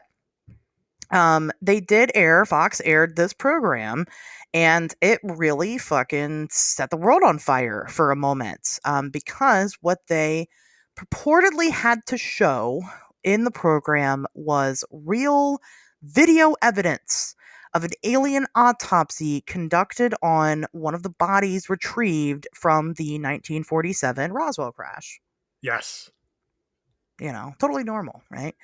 It was a big fucking deal. You're right, though, because I was a teenager at the time. And you got to remember, this is at like the height of the X-Files is getting real popular, and people were into it in the 90s. Like, people were into UFOs. Like, they were really popular, and we didn't have the internet for the most part. And so like, you couldn't just go online and like go to fucking Reddit or something and chat with people in the UFOs subreddit or whatever, you had this, and you had whatever like weird friends you had within arm's reach, and then that's what you had like to experience or learn about any of this shit. And so like, it was huge. And when it came out, it was something of a cultural phenomenon. Like, it was a big deal, and people didn't know if it was real or not. And I'm going to say that again. People didn't know if it was real or not. Yeah. That's how big it was. Like, there was a real possibility in people's minds that this could be actual footage of an alien autopsy, and they took it seriously. And that's why it was so fucking popular, and so many people watched it, that they aired it 2 more times. They had literally 2 encore presentations where they would add more information. I believe the second one, what the fuck did they add? They added, I think, more footage of the actual autopsy. And then the third one, I think they added like some film of the wreckage, which we'll get into. But yeah, so each one like added a little something extra, like each encore performance. But like, that's a big deal. That's fucking unheard of, to air an episode, basically the same thing multiple times, because that's how fucking popular it was. Bananas. Yeah. And, the way that they presented this information is, of course, they start off with the story of Roswell. And not just the story of Roswell, but not witnesses to the Roswell crash, but people, family and friends of witnesses. Right? Weren't they were all like telling a secondhand story. My grandfather saw this. My grandmother saw that. Well, you had Walter Haut, and he again was the information officer at Roswell. So he was there. And then you had Jesse Marcel Jr., Yes. Yeah, and yeah, yeah. he was there because he was a kid at the time. And so he talked about seeing wreckage that his dad had showed him. Right. Yeah. So, and then you had Frankie Rowe, and let's see, what was her connection? I think her father, was it? I'm okay. I want to get this right, so I'm actually going to have to actually confirm this. But she was involved with somebody who had seen the actual bodies. Yeah. But yeah, Which no, is she, like her connection, I think was the most tenuous. it's an interesting story. At minimum, everybody that's there talking has something valuable to add to the story, but they don't just like start off the program and go, "Here's the footage." Watch it. I actually don't even know if they show. I don't think they showed the footage in its entirety. They're showing it.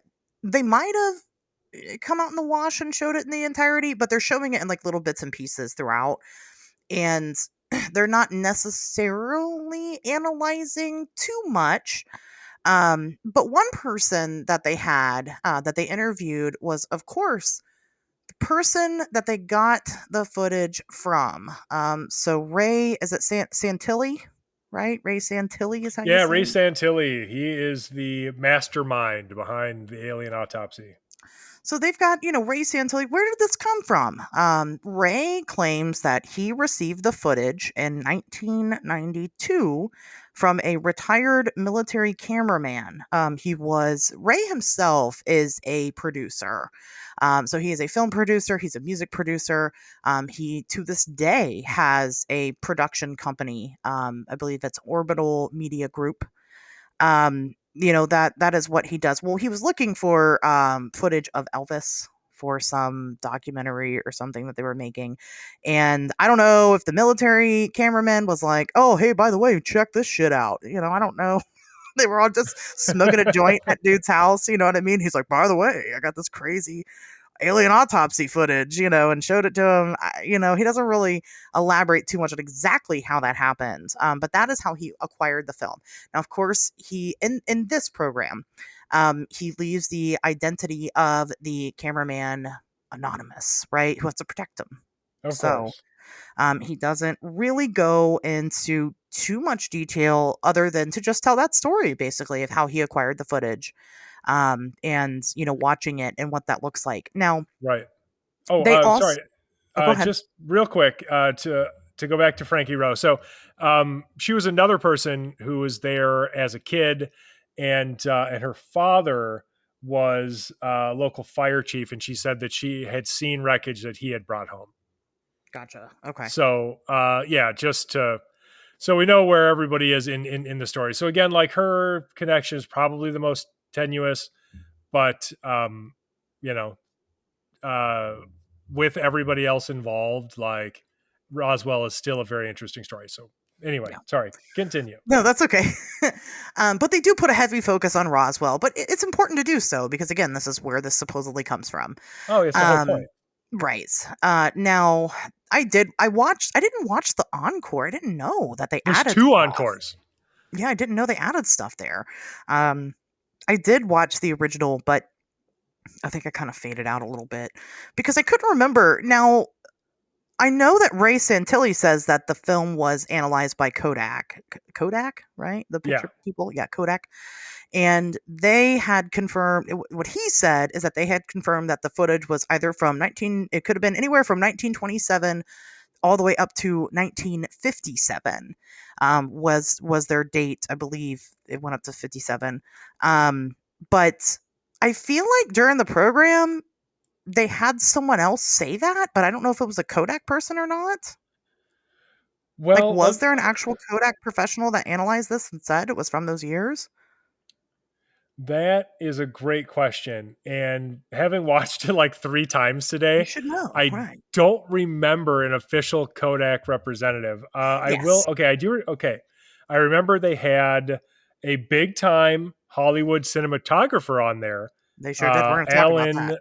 Alan Davio, and he was skeptical of the film, but only from a cinematography perspective, where he felt that the some of the blurring seemed intentional to conceal Yes. what might have been, flaws in the alien model and so on and so forth. Who else did they have talking about? They had Roderick Ryan, who was the Navy combat cameraman, and he felt the exact opposite of Davio. So like they have to fight now, oh God, I hope they're probably not alive anymore. Damn it, now I feel bad. But like anyway, yeah. So he felt the opposite and he was a big deal. So like nobody probably knows who Roderick Ryan is, but he filmed a lot of crazy shit that is important and frankly iconic to American history, like nuclear testing and things like that. So, he knows his way around a 1947 handheld camera, Sure. and he felt differently than Alan. He thought that it made sense because that kind of blurring was common because those cameras were kind of shitty, and that the cameraman was likely just trying to stay out of people's way, and that's why his or there, I suppose, I don't know the gender of the camera person, and that's why their shot was often obscured by the back of some scientist performing this autopsy. So there were conflicting viewpoints there. I do know the Kodak thing gets mentioned, but I don't recall the Yeah. specific, like a specific Kodak person. So I don't know. Yeah. Yeah, I don't either. And then the pen and paper research says that that's a claim that was made by Ray himself. Which of course, we'll get into Ray. Obviously, this whole episode's about you, Ray. Yeah. Pretty much. They also had oh my God, Stan Winston. I was about to be so embarrassed because I forgot his name. Well, you guys know I forgot his name anyway. They had Sure. Stan Winston analyze with his team the footage. Yeah, and he's a big deal if you love horror movies. Stan Winston is a very big deal. If you don't know who he is, let me tell you about a little film called Jurassic Park, and a whole list of others. Right? Let's just be honest. Yeah. He's a legend in filmmaking. They had him on there, and we'll get into kind of more what these people said here in a moment. There was also a surgeon, right, that was analyzing the footage. And a pathologist, right? Was the other guy was a pathologist? That sounds right. Yes, sure. We're going to say that he was a pathologist. There's going to be so much more to this story. It doesn't matter. You can watch it. It's free on YouTube. Just I watched it on Pluto TV because you can see both encores on there. I didn't see an encore on YouTube, so Pluto TV or YouTube, whatever you prefer. Watch the encores on Pluto. Watch the other one on YouTube. It doesn't matter. You can watch it for yourself. So of course, some of the claims that are being made with some of these people analyzing the footage, right, and talking about it, you already went into the two people that know their way around a camera and how they have very opposing views on it. Right. Well, let's get into Stan Winston and his crew. While they are analyzing, so Stan Winston's got this whole crew of people, and he's talking about, well, how could they have made this in 1947? Ooh, which was a bad take. But everybody there was pretty much in agreement that you couldn't have made this in 1947. Well, only half of them, and I have to point this out, only half of them had sleeves.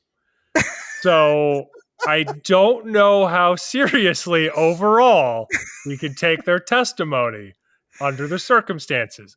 They couldn't even be bothered to put on shirts with sleeves. Like that one guy, he's doing the crossed arms thing the whole time, kind of subtly flexing. And I'm just like, dude, whoever she is, I hope she sees this, bro. I hope she does. If I you hope want to you know get what laid out of it. 1995 was like, you need to watch this documentary. It's my favorite. Oh, by the way, okay, so yeah, I guess there was a Kodak salesman, Lawrence Kate, Who just kind of that made a statement on it. that was interviewed. Yeah. Yeah, that's what I So thought. Yeah, right. There but were a lot of he people in didn't, this. as far as I know, he didn't analyze it to see if it was made in 1947 or I mean, he's whatever. a salesman, so sure. Right. Whatever. But Stan Winston and his team were talking about how impressive it is. They're going into great detail about like the cuts that are being made and like separating the skin from, I would say, muscle, but there is no muscle. Separating the skin from the Right. inside. I don't know exactly what they were separating the skin from. But they talk about like the dripping blood while they are, doing that process to actually open up the body, and how, what that would look like for them, and how it would cost them thousands of dollars to do something like this. Let alone somebody in 1947. But like that's the issue with it. The whole thing is like super cool and super intriguing, but if you're somebody actually looking at this with a critical view, the fact that Stan Winston's team was led to believe that this was actually filmed in 1947 and not take on the possibility that it was filmed in the 1990s bothered me so much. Yes. I mean, you're right, because it is annoying. You're like, okay, like that's cool, dude, but like, what if it wasn't filmed in Right. 1947? Like, I'm totally on board with you there, my guy. Like, I totally get it. 1947, yeah, sure, they didn't have those special effects then. But what about 1992? Did they, or 1995, or somewhere in Yeah. that time frame? Could we do it now? And we'll kind of, again, I keep saying we're going to talk about this later. We'll talk about this later. I promise. Sit tight. Grab a drink, go to the bathroom, do whatever it is you got to do. Pause this episode, come back to it later. There is a lot to go over here. So buckle up. You already know. You clicked on it. You knew how long it was going to be. And then, of course, the surgeon and the pathologist, which the surgeon is like, he's just very much choosing his words very, very wisely, right? He's like picking apart the different organs. He's like, I don't know what that is. That's not where that should be. But like Right. it looks real, I guess, but it's not a real human. Like, whatever the case may be. Now, he does talk about the possibility of this being, well, he did, or I think the pathologist actually was one of those guys. They were the same fucking guy, but two different guys. One of them talked about the possibility of this being a human being that had a lot of like basically mutations, pretty much, different genetic markers. I think one was like Turner syndrome, hydrocephalus, things like that would have Right. given this person a very strange appearance. It could be a human, but with a very weird appearance. But then that kind of all falls apart when they actually open up the corpse and start taking stuff out of it. Right. So they're all kind of, but they're agreeing that this is not a human. They can't say it's an alien, but it's not a human. Actually, the surgeon says humanoid is what he refers to it as. Which Right. Well, yeah, he like gets to a point where he's like, we got to call it humanoid, right, because I can't in good faith call this a human. And Fox was paying me to tell you that it's not fake. So, Yeah, right. Well, actually, and this will come out later. A lot of the people involved said that their testimony was edited in such a way as to make them appear less skeptical than they really were. Yeah. Which I know is going to come as a huge shock to anybody who's ever watched anything on TV. I know, but right? That is a thing that happens. So It does. be aware of it. Believe it or not. Well, and you can see that happen with the Stan Winston conversation. And that's kind of why I wanted to bring attention to it, is because they were intentionally misled to have a misleading conversation. Did they really touch on if it was made in the 90s? They kind of started to, but then we didn't really hear any more about that. So Right. It sounds like they did have that conversation, just we didn't see that conversation. It was inconvenient to the narrative, probably. And Yeah, so it was left out. So they cut that part out. But I do believe Stan Winston did his due diligence with his team, and they thoroughly talked about it. So anyway, so this comes out, and like Tobias says, it is a fucking massive sensation, and to the point to where they did air it 2 more times And it continued to be a massive sensation. One viewing getting over 11 million views. Which I know in today's day and age of viral videos and stuff like that doesn't seem like a big deal, but back in the day that was a big fucking deal. Because like Tobias said, you couldn't TiVo this shit. Like you had to No. over almost 12 million. It was like 11.7 or something like that. Almost 12 it's a million lot. people were at their homes at the same fucking time watching this program. That's a lot of people. That's a good bit of people. That's a nice chunk of the market share of like for viewers. Yeah. It sure is. But let's talk a little inside baseball. We're not just talking about just this. We're talking about the actual footage itself. That is what we are here today to pick apart and quote unquote solve. Well, we didn't solve it. We can't take that credit. It was solved. God, no. This has been solved for like 20 years. Yeah, for a very long time. I mean, really.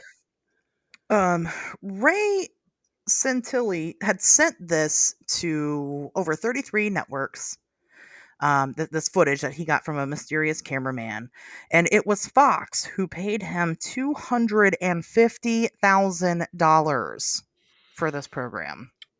Wow. Isn't that crazy? Yeah, I would give me $250,000.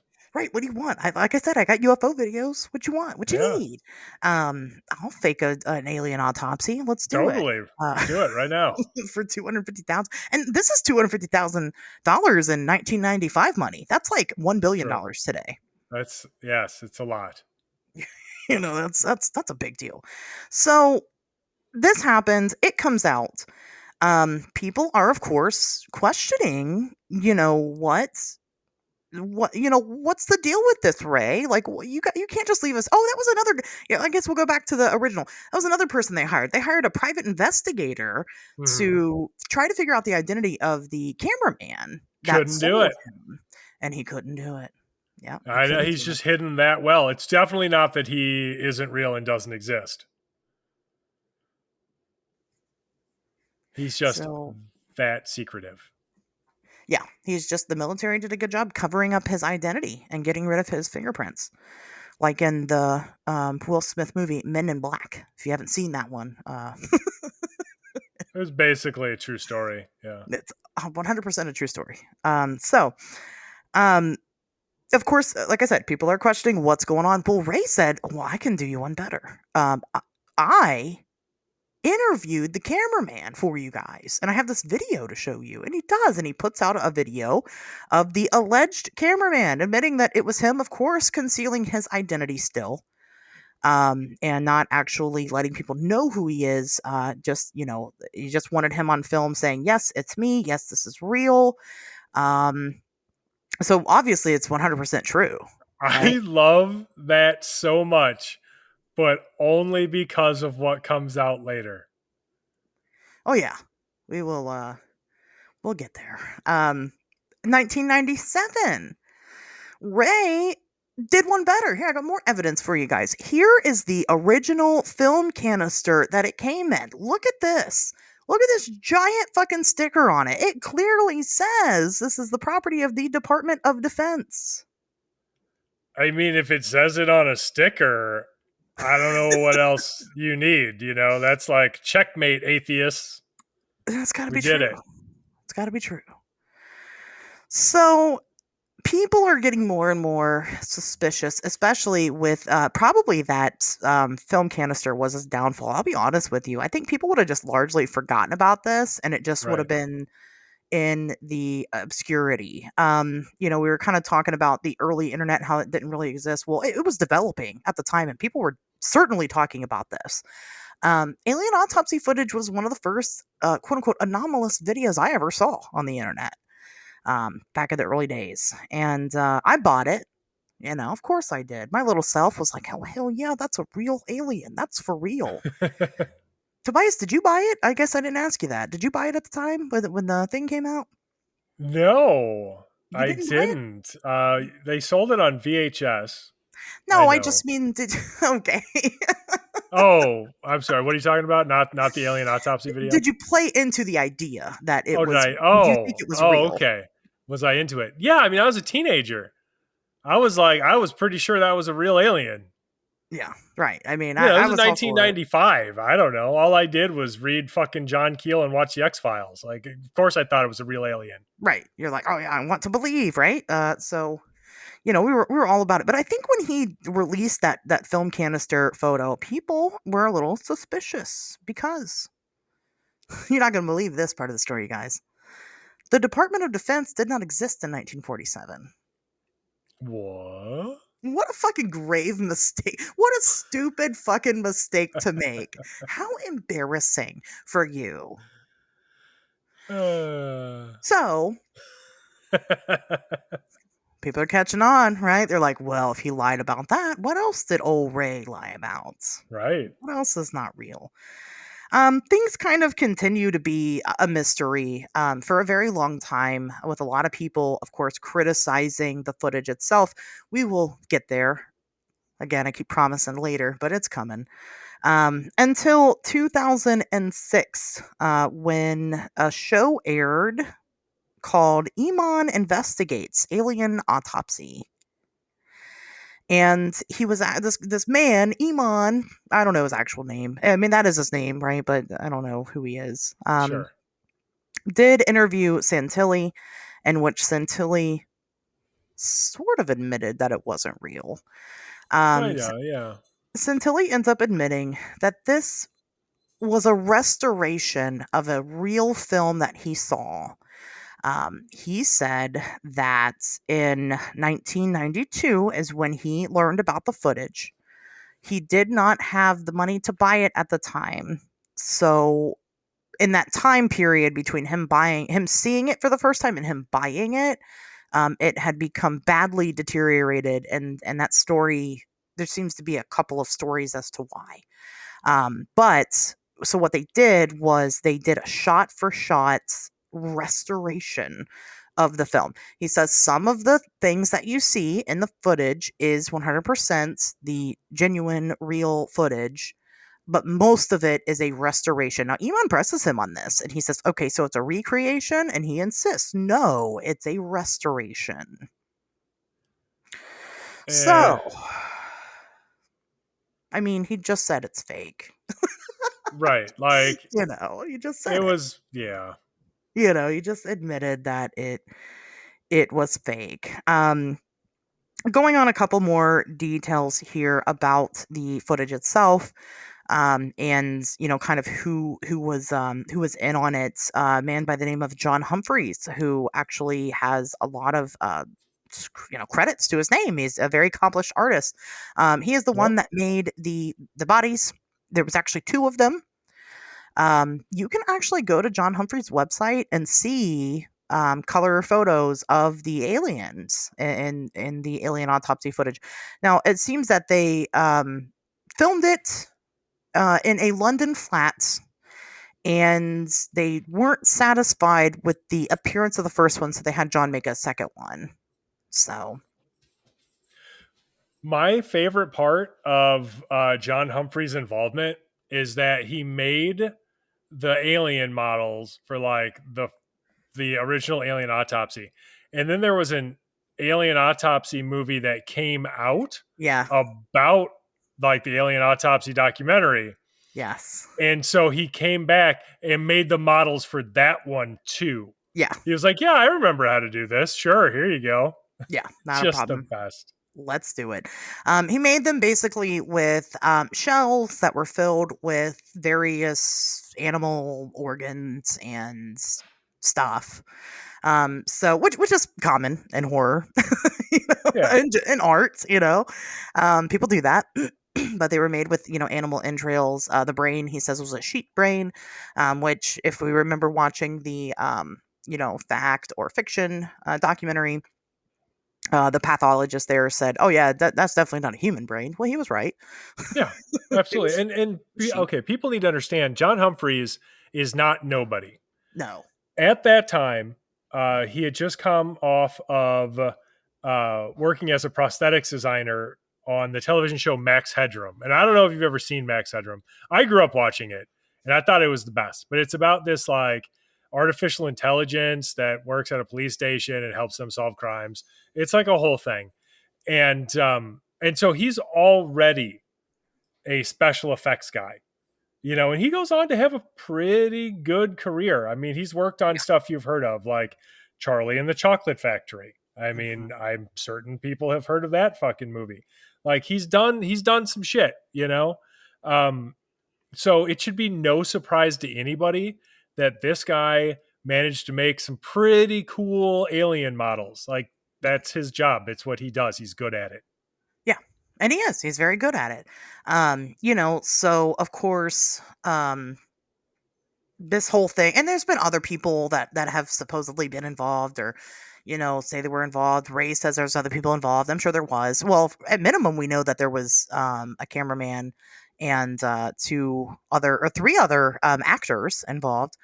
John Humphrey's claiming to be the medical examiner in the footage, so that way he could actually control the effects better. Which makes sense. Yeah. It does. It does. It makes absolute sense. So, this comes out and now it's fake, right? We know it's fake, and that's the end of that. But again, Ray says that this, even though it is fake, I mean, let's just say that, it is based off of real footage. Yeah, so it's gone from being a real autopsy video to being a restoration to being a recreation now. We just move a little bit further every time. Yeah. Right. And the guy can't seem to figure out if he's coming or going with this one.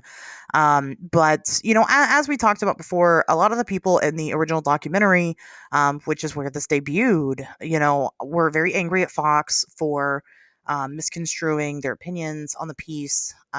And a lot of people still argue about this to this day. If you don't believe me, go to Reddit and type in Alien Autopsy. Yeah. Or don't. Or don't. Here's a couple of red flags that I'm going to throw out there. Here's a couple of things to where even if Ray didn't come forward and say this was fake, right? Or whatever he said. Let's talk about the footage itself for a moment. Okay. So first of all, I already know what people are thinking. Okay. Autopsies are typically done after the cadaver, after the corpse has had its clothes removed. And I know your burning question. You want to know what the alien's penis looked like. I was going to mention this. Plot twist. It has a vagina. What? You didn't see the vagina in the footage? No, they blur it out on all the ones I've seen. Oh, I actually went and watched the footage, and it's not blurred out. It has like a slit. It has a vagina. What? I didn't get to see the alien vagina. No, they can't show that shit on TV, so it's always been blurred out. And the ones I just watched, it's blurred out because they're like the OG videos from 1995. Which one shows alien vagina? Just type it in a fucking YouTube, the alien autopsy footage, and it'll pull up the actual footage. It's not blurred out. That alien vag. All right. Yeah, you pull it up. Well, and if you go to John Humphrey's pictures on his website, and even though the way the pictures are taken at like an angle, but like the one angle, if you zoom in, like you can kind of see the slit. Okay. It looks very much like regular human female genitalia. Could it be a cloaca? Well, it could be. It is just a slit. It doesn't it doesn't have any extra large labia or anything like that, so it definitely could be.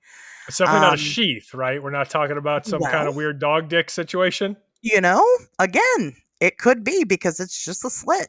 I don't know what's hiding in that slit. I didn't stick my hand in there. I'm not sticking my hand in there either. Like neither of us is volunteering for that. I would do it. I just didn't get a chance to. I wasn't there in 1947 when this was very obviously filmed. So I would test it out, and they do kind of examine it, but of course there's no close up of them. They kind of spread the lips a little bit and take a look. But of course the cameraman is behind the medical examiner when that happens. We don't see the money shot. This is a really horrible thing. I should be talking about fucking alien necrophilia. It's terrible. Yeah, I mean, there's a line. I don't think you've crossed it, but I can see it from where we're standing. I'm teetering. Yeah, I'm on it right now. But I'll bring it back. Listen, for scientific purposes, of course, we would be absolutely interested in the reproductive system of aliens, and this one Yes. does have it. Now, initially, I was wrong. I had always said that it was smooth, like a Barbie or a Ken doll, and no, it's not. Actually, it does have a vagina. So, how big are alien dicks? I'm gonna not piss them off, and I'm gonna say that they're massive. Tobias, you can do what you want, but I'm gonna assume that they're huge. I mean, don't put me on the other side of this. Like I didn't say anything. But yeah, there is a vagina. You can check it out. You're not going to see it in the documentary because it is blurred, but you will see it on the YouTube footage. YouTube Okay. also actually has a colorized version of the footage. It's 17 minutes long. It can be really hard to sit through because it's 17 minutes long of no sound. It sucks. Yeah. And then now we know that the colorized version of it is not very accurate as far as the AI colorization because it's not as dark as it assumes it is. Anyway, so of course we start off with this alien. It is laying on a typical medical bed, stretcher, whatever it is, being worked on by. There are two men in the room. Of course, completely covered up. We can't identify them at all. And then we see a man standing behind a window, kind of at the head of where the alien is at. So we see this being with its vagina in full view, no boobs. I mean, no, that's important. I mean, no titties. Interesting. And it's not just even like, well, maybe there's boobs there. It's just laying down, right? They're kind of, no boobs at all. Which would be odd for a mammal to not have breasts. Cloaca. It's gonna be a cloaca. It has to be. It might be. It could be. If it's a cloaca, then or sheath, then that would make sense for the no breasts. But I'm just gonna go with what I can see, and I'm seeing that it's a vagina and no boobies. So that's a little strange. Right. Point number 2: the distended belly. This thing has a very large belly that sticks out. It is weird. That's unusual. I don't know if you guys are weird like me. I don't know how many dead people you've seen in your life, which makes me sound like a terrible person, but just, the internet exists. Usually when dead bodies are laying down, everything is very sunken in. Mm-hmm. Like, you're even, like, with, like, dead pregnant women. Oh, God, this is getting real dark. But it still wouldn't look that good, I guess. Everything settles to the Right. bottom because of gravity. There's no Yes. force of life. Like there's nothing pumping your blood or anything to keep things in shape. Yeah. So you just kind of start to deflate a little. Yeah. So it should look weird. It should look, very deflated. None of it does. Not the face, not that weird bulbous stomach. So that's a red flag for me. Right. It does appear to have 6 fingers on each hand and 6 toes. This is what we see. We do see a leg injury to the right thigh. It's a gnarly looking injury. It looks pretty sick. It does look pretty sick. But the claim is that this is a victim from a crash.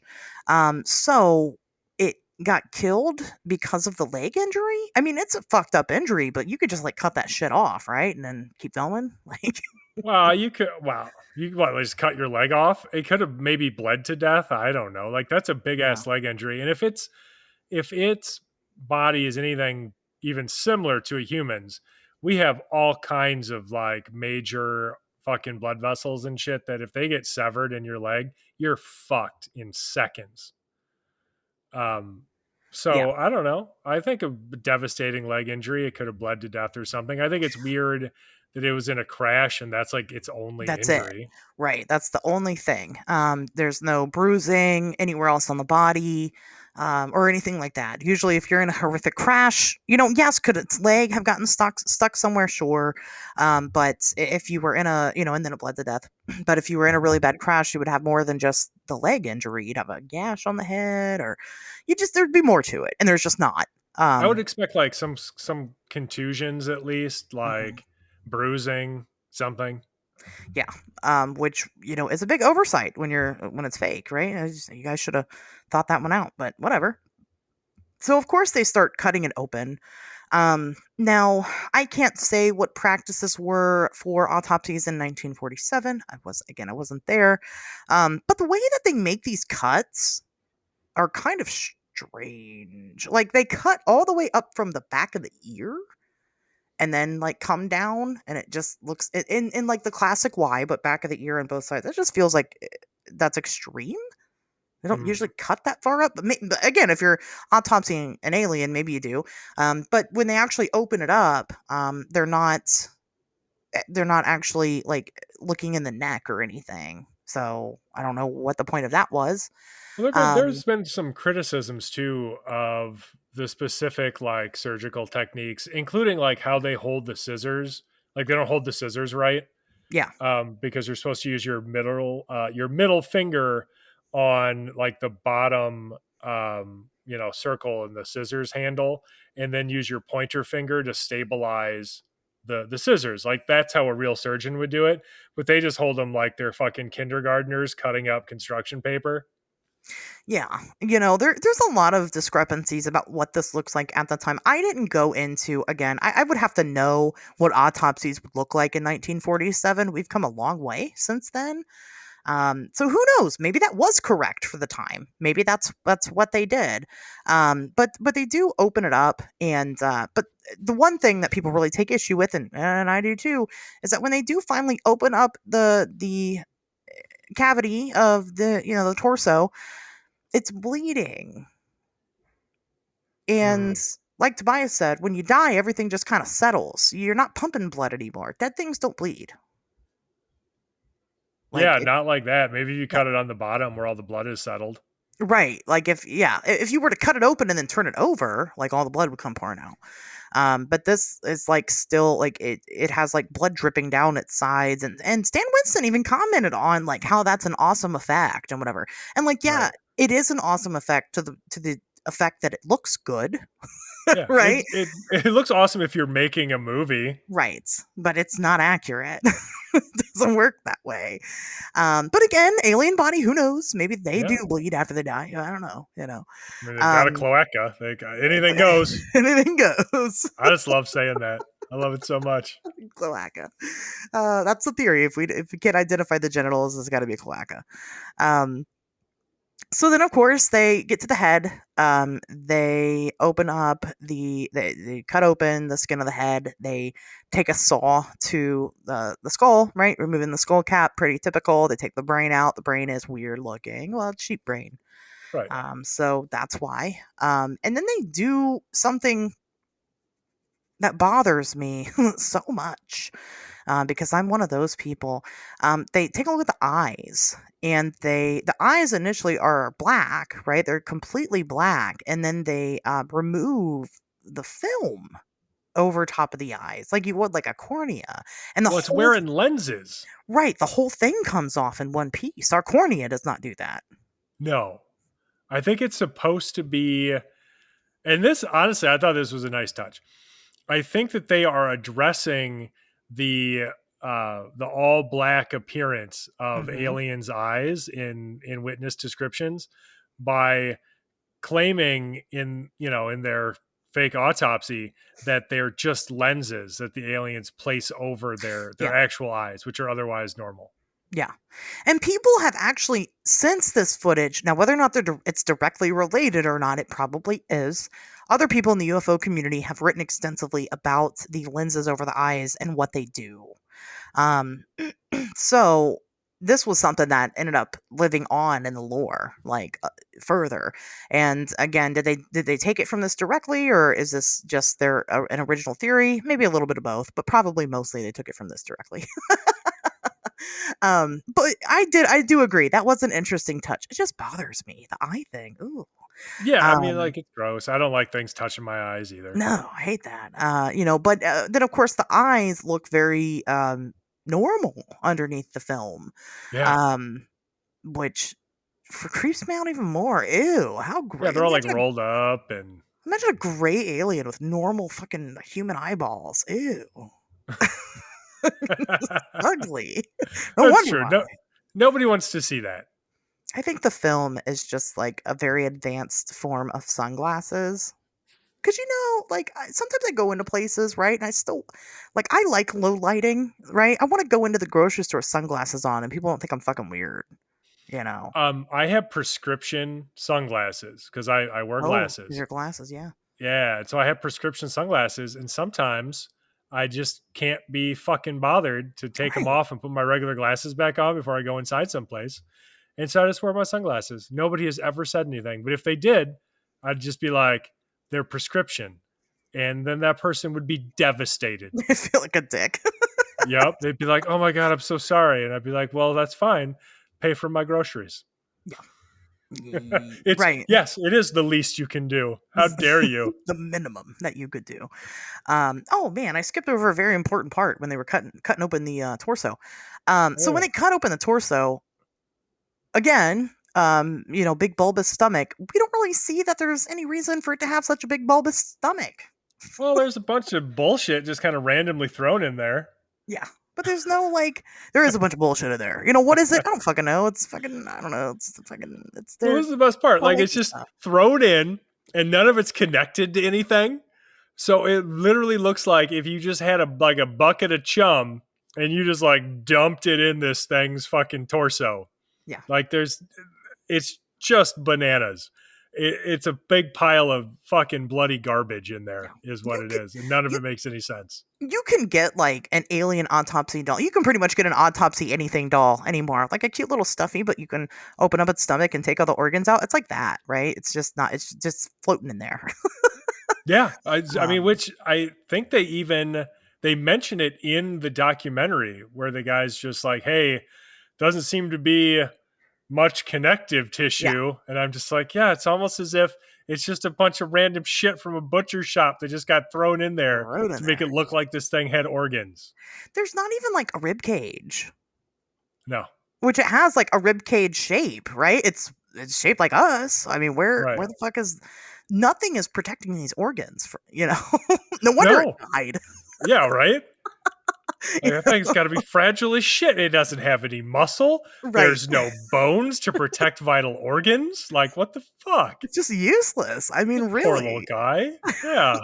They probably can't even probably on their planet, they have no gravity. So I guess they don't need things like bones and stuff to move, So on Earth, they're just flat like a pancake. They're just squishing around. Like they got run over by a steamroller. Aw. It's like Mac and Me. Yeah. Yeah. But yeah, there's nothing really in there that makes any rhyme or reason as to why it was so pregnant looking, because it wasn't. There was no babies, and it didn't pull out any babies. It's just fucking strange. God, how morbid would it be if they pulled a fucking baby out of that dead alien? I mean, if you're gonna do it big. You know what I mean? Like, it ain't hard to make a baby prop. You made a whole ass alien prop. You couldn't make a baby to go with its giant ass pregnant stomach. Why not? Put a baby in there. God, lazy. Any baby, just borrow a baby from someone. Be like, can I just take some footage of me pulling this thing out? Oh God, yeah. What if they pulled a live baby out? Live human baby really fuck people up. Why not? Like I said, if you're gonna do it big. But then again, it has no breasts, so it's not mammal. So I guess. Probable cloaca. So a lot of issues with the footage in general. It is a classic, and it is very easy to look at this and go, "Oh my god, that's fucking real," because I did, and Tobias did, and 11.7 million Americans did. Fucking 14-year-old me or whatever was sure that was I was sure there was a very good possibility it was real alien. I was kind of scared of aliens, so I didn't want it to be real. So I tried to talk myself out of it. But then I was like, I don't know, man. That footage is pretty convincing. So it was, yeah. And I just had a thought. That's 11.7 million televisions turned on. That's not 11.7 million viewers. Right. Because that's like, not everybody had cable in 95. You know what I mean? No. So like, if I can call your friends over, man, a lot of people watch this. Anyway, I mean, it's very easy to look at this and go, you know what? It's 100%. People have analyzed the background of it down to the clock on the wall, the telephone. People have really gone all out and really trying to debunk this. But of course, Ray claims to this day that it is real. It's a restoration of a real film that he himself saw. So, the story kind of largely gets forgotten about after 2006, aside from just some stray people on the internet. I'll tell you, there's probably not very many podcasts that have done an episode about this topic. The Alien Autopsy? Yeah, we're probably one of a few. Just because it's so forgotten about, Yeah, I can't think of another one, but that's not really saying much. No, it's not. But I will say that again, people have largely accepted that this is not real, right? That people are okay with that answer. Sure. They're like, cool, that's fine. We're gonna go ahead and go with that narrative. The guide said it wasn't. It's not. Is it based off something real? Who knows? Is there an alien autopsy out there? Probably. The government hides a bunch of shit. So talk of this really largely died down. Oh, you know what? I'm gonna just say this right now. If you do an episode on alien autopsy footage, or you write an article about alien autopsy footage after this episode airs, and you don't give this show credit, I'm gonna be really mad at you. I'm gonna come How punch dare you in you? your cloaca. Okay, Right in the cloaca. if you don't mention this show. Because it's happened before. Spontaneous human combustion. Just saying. Nobody talks about that anymore until we did an episode on it. And then everybody was talking about it. Nice. Fucking trendsetters over here. But nobody mentioned the show. So fuck you. So anyway. just put it somewhere on there. 2019 comes around. And something really big happens. In the way, of people believing, once again, that this may have been genuine footage, or that this may have been based off of genuine footage of an alien autopsy. So there was a leaked memo from NIDS. NIDS, the National Institute for Discovery Science. NIDS. Yeah. Big deal. If you guys don't know NIDS, I mean, mostly they're famous for Skinwalker Ranch, but it is a group of, scientists, a private group of scientists ran by, what's his name? Robert Bigelow? Yes. Jonathan Well, Bigelow. he's the billionaire that would be funding it. Bigelow. Well, yeah, he's the money behind it. Anyway, so there was a leaked memo from NIDS where they've actually, I found this interesting. It was leaked to Bigelow himself. He didn't know about this, even though it was sent to his team. He had no idea about this until 2019. The memo was from 2001. Alleging that a former CIA scientist, Kit Green, had actually gone on record in this memo stating, or not in this memo, but to one of the NIDS teams stating that this footage was real and was from a genuine alien autopsy. What? Twist. What do you think about that one? I don't believe it. Yeah, same. So the memo is not from Kit Green himself. The memo is from David something. I don't even know if that's his name. It doesn't matter. Again, a NIDS scientist, which, NIDS, I'm shitting on them right now, but I'd say that for the most part, they're probably one of the better groups in all of this kind of stuff, right? Clearly have an agenda, but they're trying. I think they were trying. I think they started off genuine. They were genuinely trying to find something. And then I don't know what the fuck happened. It doesn't matter. They're defunct now. But this was something that the scientists had found from Kit Green, where he said that this was genuine, or he believed it was genuine. I mean, but why? Why, Kit? Why did you think this was genuine? Did you see this footage before? I mean, it just happened to be a perfect recreation or restoration, as Ray says, of the original film, because we know now that it was fake. Like, we know now that there were people behind filming this, and people have come forward to talk about it. They have IMDb credits, Right. So what the fuck, Kit? I don't know. This is in and of itself was a whole other rabbit hole that, I'll be honest with you, after everything I've read and researched about this topic, I was just too burnt out to really go down. Sure. Well, let me because tell I'm you, also go ahead. Oh, okay. Well, I was just gonna say, like, when it comes to ufology and UFOs, there are no bigger nerds in all of the paranormal than UFO nerds. And that's So just, true. that is a fact. It is what it is. And people will talk themselves into some of the most ridiculous shit that Yes. you've ever heard, like otherwise intelligent people. Because here's the thing about smart people, they are really good at talking themselves into whatever they want to believe.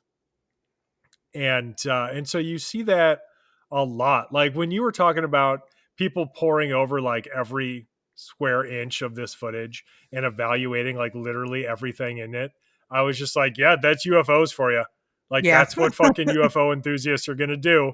They're going to try to find out if that's a real rotary phone that somebody could have in 1947. Like they're going to do the research. That's just UFOs, you know. And but these stories keep circulating. They just circulate like ad infinitum. Like you don't hear about them for a few years and then they come back. And I don't see why this one would be any different. You know, like it's going to make the rounds every several years from people who either haven't discovered it before and are just now finding it, or people who want to resurrect it for their own purposes, or somebody, you know, claiming that they have new evidence that shows that Ray Santilli really was basing it off of an actual piece of footage, which of course nobody has ever seen. Not even like the shitty footage. I guess he must have thrown it away. He's like, well, this is garbage now, and just threw it away. You know, it's these stories live forever, and they just always will. So, But get used to Alien Autopsy. well, and here we are doing it, right? We're Oh responsible yeah, for that shit. We're doing it again. Like I that's true. said, this topic's gonna blow up. You watch. You watch. It happens every time. But Ray Santilli allegedly did not throw away the only salvageable frames from the film. Uh-huh. Because in 2021, you yourself could be the proud owner of a NFT created from the genuine footage of the Alien Autopsy film. Fake. So fake. So what's an NFT? I'm not going to get into Non-fungible token. It is. It is. Here's what it is. I took this picture, or I drew this picture, or I made this graphic, or I made this image. Do you want to buy it from me? That's what it Yes. is. I mean, it's fucking copyright. That's it. Buying the rights to a photo, basically. This isn't new, folks. Right. But if they made it I could new. get an NFT of the alien's cloaca, that would be another story. The inside of the alien's cloaca. All of it. Every part from all angles. It's gonna be every part of it. Yeah, the opening and onwards. Yeah, why didn't they film that? Just stick a camera up there, see what's going on. God. It's like, yep, more sheep guts. Geez, so disappointing. So an NFT is basically you owning the rights to an image, but only digitally. It's worse than copyright. It's worse than buying the rights of a photograph. It is, again, it's digital. It's bullshit is what it is. I mean, yeah, I guess it's a thing, whatever. But people fucking went crazy spending millions of dollars on these things. So he ends up auctioning off the NFT. Not only that, the winner was actually going to get the film cell itself. So like you could own, and there is a photo of it.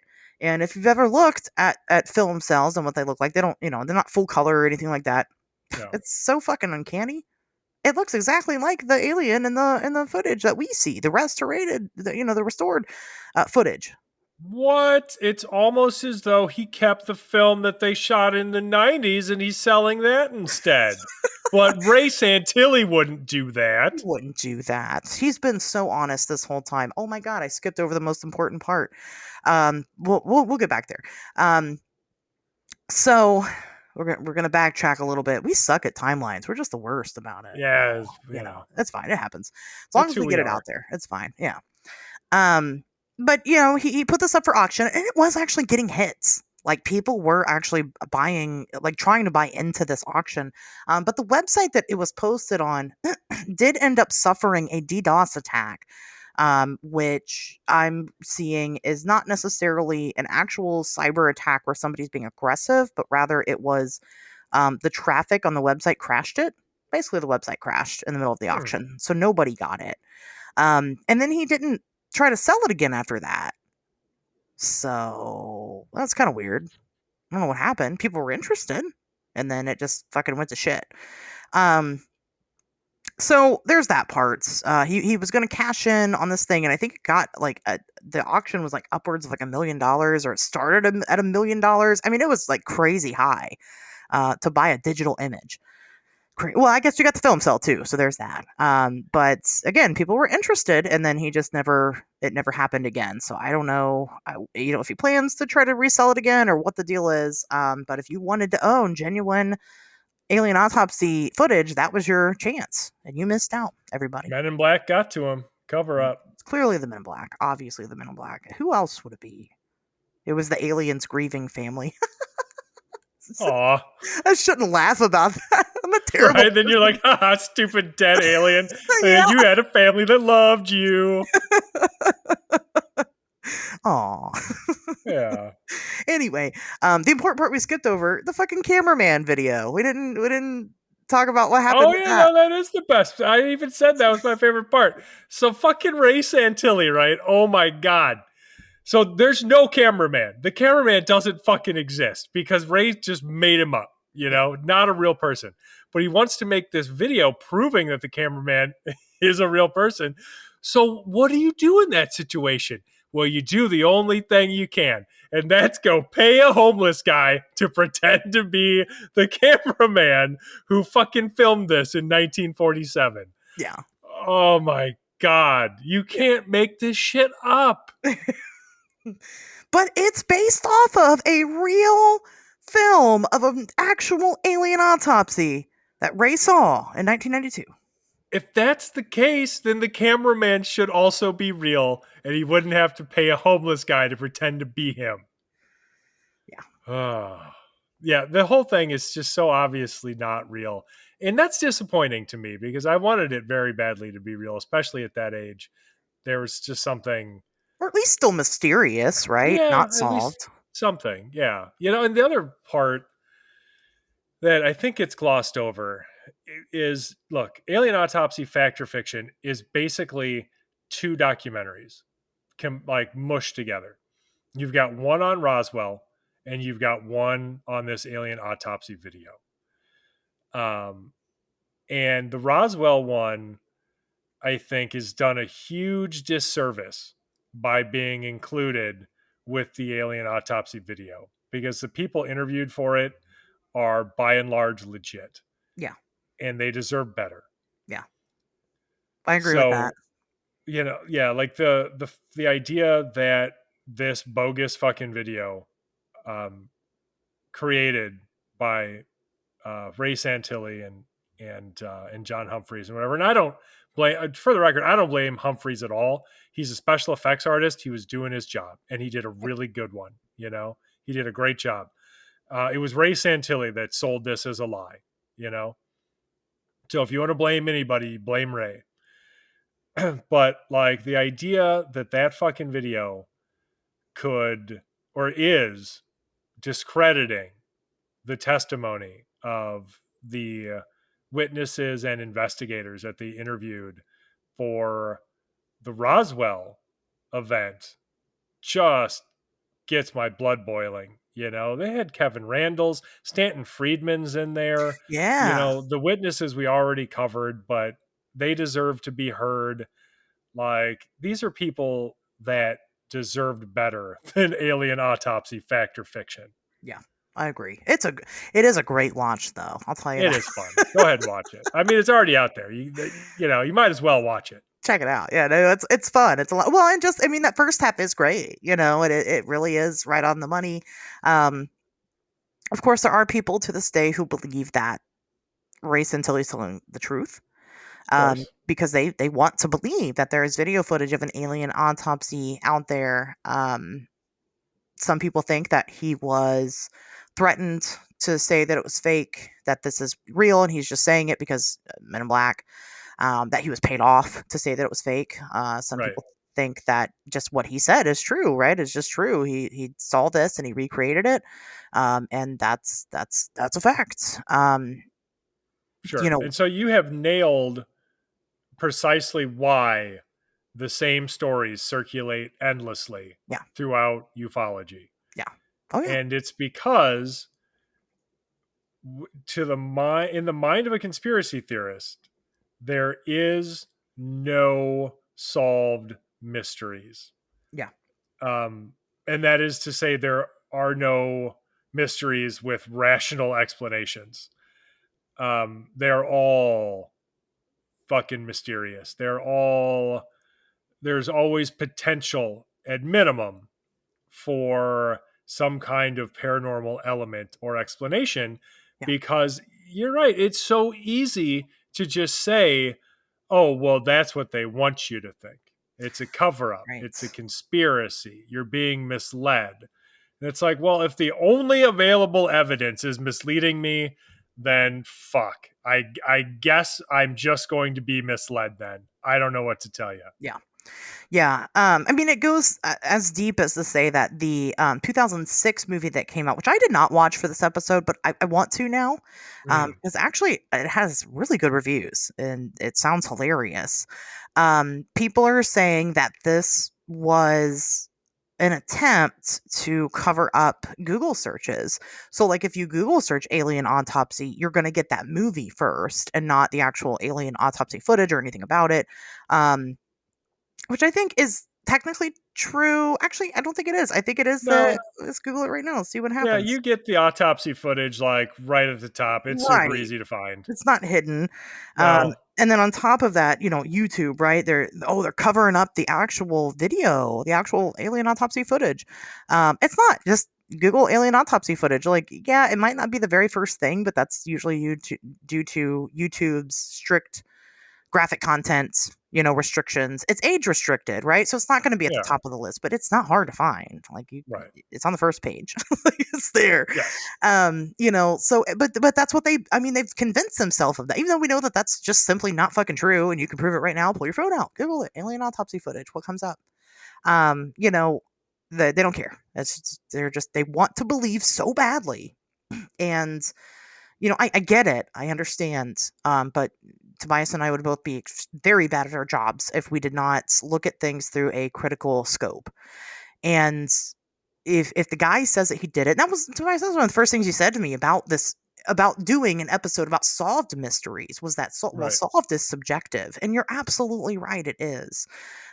Because there's going to be people that I think are going to listen to this episode and they're still going to believe that this is genuine alien autopsy footage. God bless them. Yeah, I mean, hey, I'm not going to say nothing bad about them to listen to this show, so at least they got good taste. But oh, fuck yeah. They put up with me pronouncing cloaca like 2 or 3 different ways throughout the course of this episode. So if they've made it this far, whatever. They should be on my Christmas card list. They get a sticker. We'll give them a sticker. But I get it too at the same time. Okay. Something happened in Roswell, New Mexico. And it doesn't matter. Maybe Project Mogul was maybe that was really it. Maybe it was just a spy balloon. Even if that was, I don't believe that it was, but even if that's what it was, we're not going to believe that explanation anyway, right? True. We just know that something did happen there and that a cover-up absolutely happened. We know that part is true. So Right. would it be that far of a stretch to then go and say, well, it was a UFO with aliens. People saw the bodies being drug out, and then they took those bodies and they performed an autopsy on them, which they would have filmed. And there is an alien autopsy video out there somewhere. I don't think that that's a huge stretch of the imagination. So I get why people would want to believe this footage specifically. I don't believe that it is this footage. Do I believe there's footage of it at all? I don't know. I have no idea. Maybe. I'd give it a maybe. I believe it could. There could be. Sure. Why not? Like I said, we know that something weird happened with Roswell. We don't know the story, and unless the government comes out and goes, yes, it was aliens, and here's the video footage of the autopsy, and I mean, unless that happens, we're always going to question it.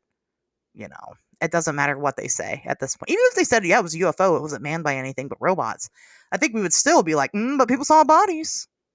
It's true. Did you autopsy the robots? You should have. Did they have a cloaca?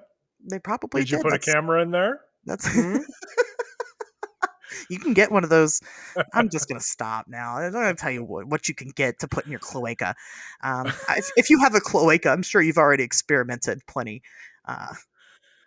It's true. Have you heard? Oh my god, I'm gonna ruin a perfectly good episode. Don't do it. I won't do it. We'll do like we'll do an episode of like really bizarre kinks one of these days. Okay. Yeah, I mean, we're already almost 2.5 hours into this. I feel like we're getting to a good place here to just let everybody off the hook and wrap it up, probably.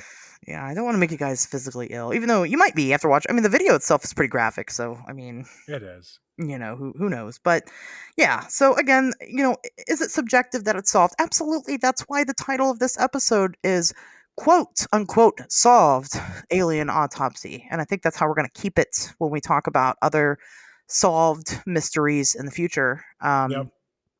Because usually nothing's 100%. It's about 99.9%, but 100%, that's hard to achieve. So I mean, yeah, only a Sith deals in absolutes, right? Yeah. So I did want to let you guys know that, guess what? I was that weirdo that reached out to Ray Santilli. Nice. So I sent Ray an email. Again, Ray is the owner of Orbital Media. It was the only place I could really find to contact him. If he had Facebook, it would have been Facebook, whatever. But I did send an email. I'll read it to you guys. I'll read you what I wrote. The title of it is Alien Autopsy. I said, hello, Ashley Hilt here, Fortean investigator. I'm reaching out in regards to the alien autopsy footage. I research and investigate these topics, but most pressing, I have a podcast where we discuss our findings of these topics. And then, of course, I put the title of the show, on Wednesdays We Talk Weird. I wanted to give you the chance to make a statement on the film. Is it real? Is it a recreation? Is it a completely fabricated publicity stunt? Can't wait to hear from you. Thank you, Ashley Hilt. Oh boy, what was his response? He did not respond. What? So Ray, you had your chance. He did. You had your chance to say whatever it was that you wanted to say. This was the place to do it. Now, 12 billion people will hear that you did not make a statement. That's what I'm going 12 with. billion? Yeah, 12 How many billion. people are on the planet?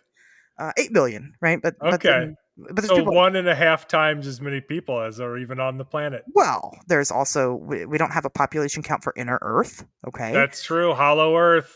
And Hollow Earth represent. Right, those people down there that listen, also the people are friends from space, right? They listen to the show. No, sure. Fifth dimensional beings, yes, right. Obviously. So, I mean, I'm just saying, like I said, Ray, you had your chance, and you didn't take it. Now, if you want to respond, fucked it up. I will happily update it in one of our news segments in a later episode, but I tried. Sorry I didn't have $250,000 to give you for your 5-minute statement. But you should have offered him 250,000 doll hairs. But just say it really fast. I should have. I should have done that. Yeah, I should have. He could have had his cloaca surgery. Could have had it. But here it is. So anyway, I did my job to the most extent that I could, and I'm just gonna have to go with I'm pleased to announce that I believe that this is solved. Tobias? I'd go with solved. Yeah. Absolutely. I think that almost goes without saying, considering everything that we know about it now. But it's it's still worth discussing, and I'm definitely glad that we did. I think my big takeaway here, though, is overall, after everything, take witnesses seriously, don't trust authority, and allow yourself a nuanced view of these phenomena, because it's absolutely what is necessary to even begin to understand them. Because if you took this documentary holistically as a solution to Roswell, which you could do, there's an argument to be made, like, well, if this is fake, then what else is fake? You're doing a disservice to that particular event and everybody involved. Yeah. And I really strongly hope that people wouldn't do that. Yeah. You would hope, but here we are. Yeah. Anyway, okay. Well, with that being said, guys, we'll see you back here next Wednesday.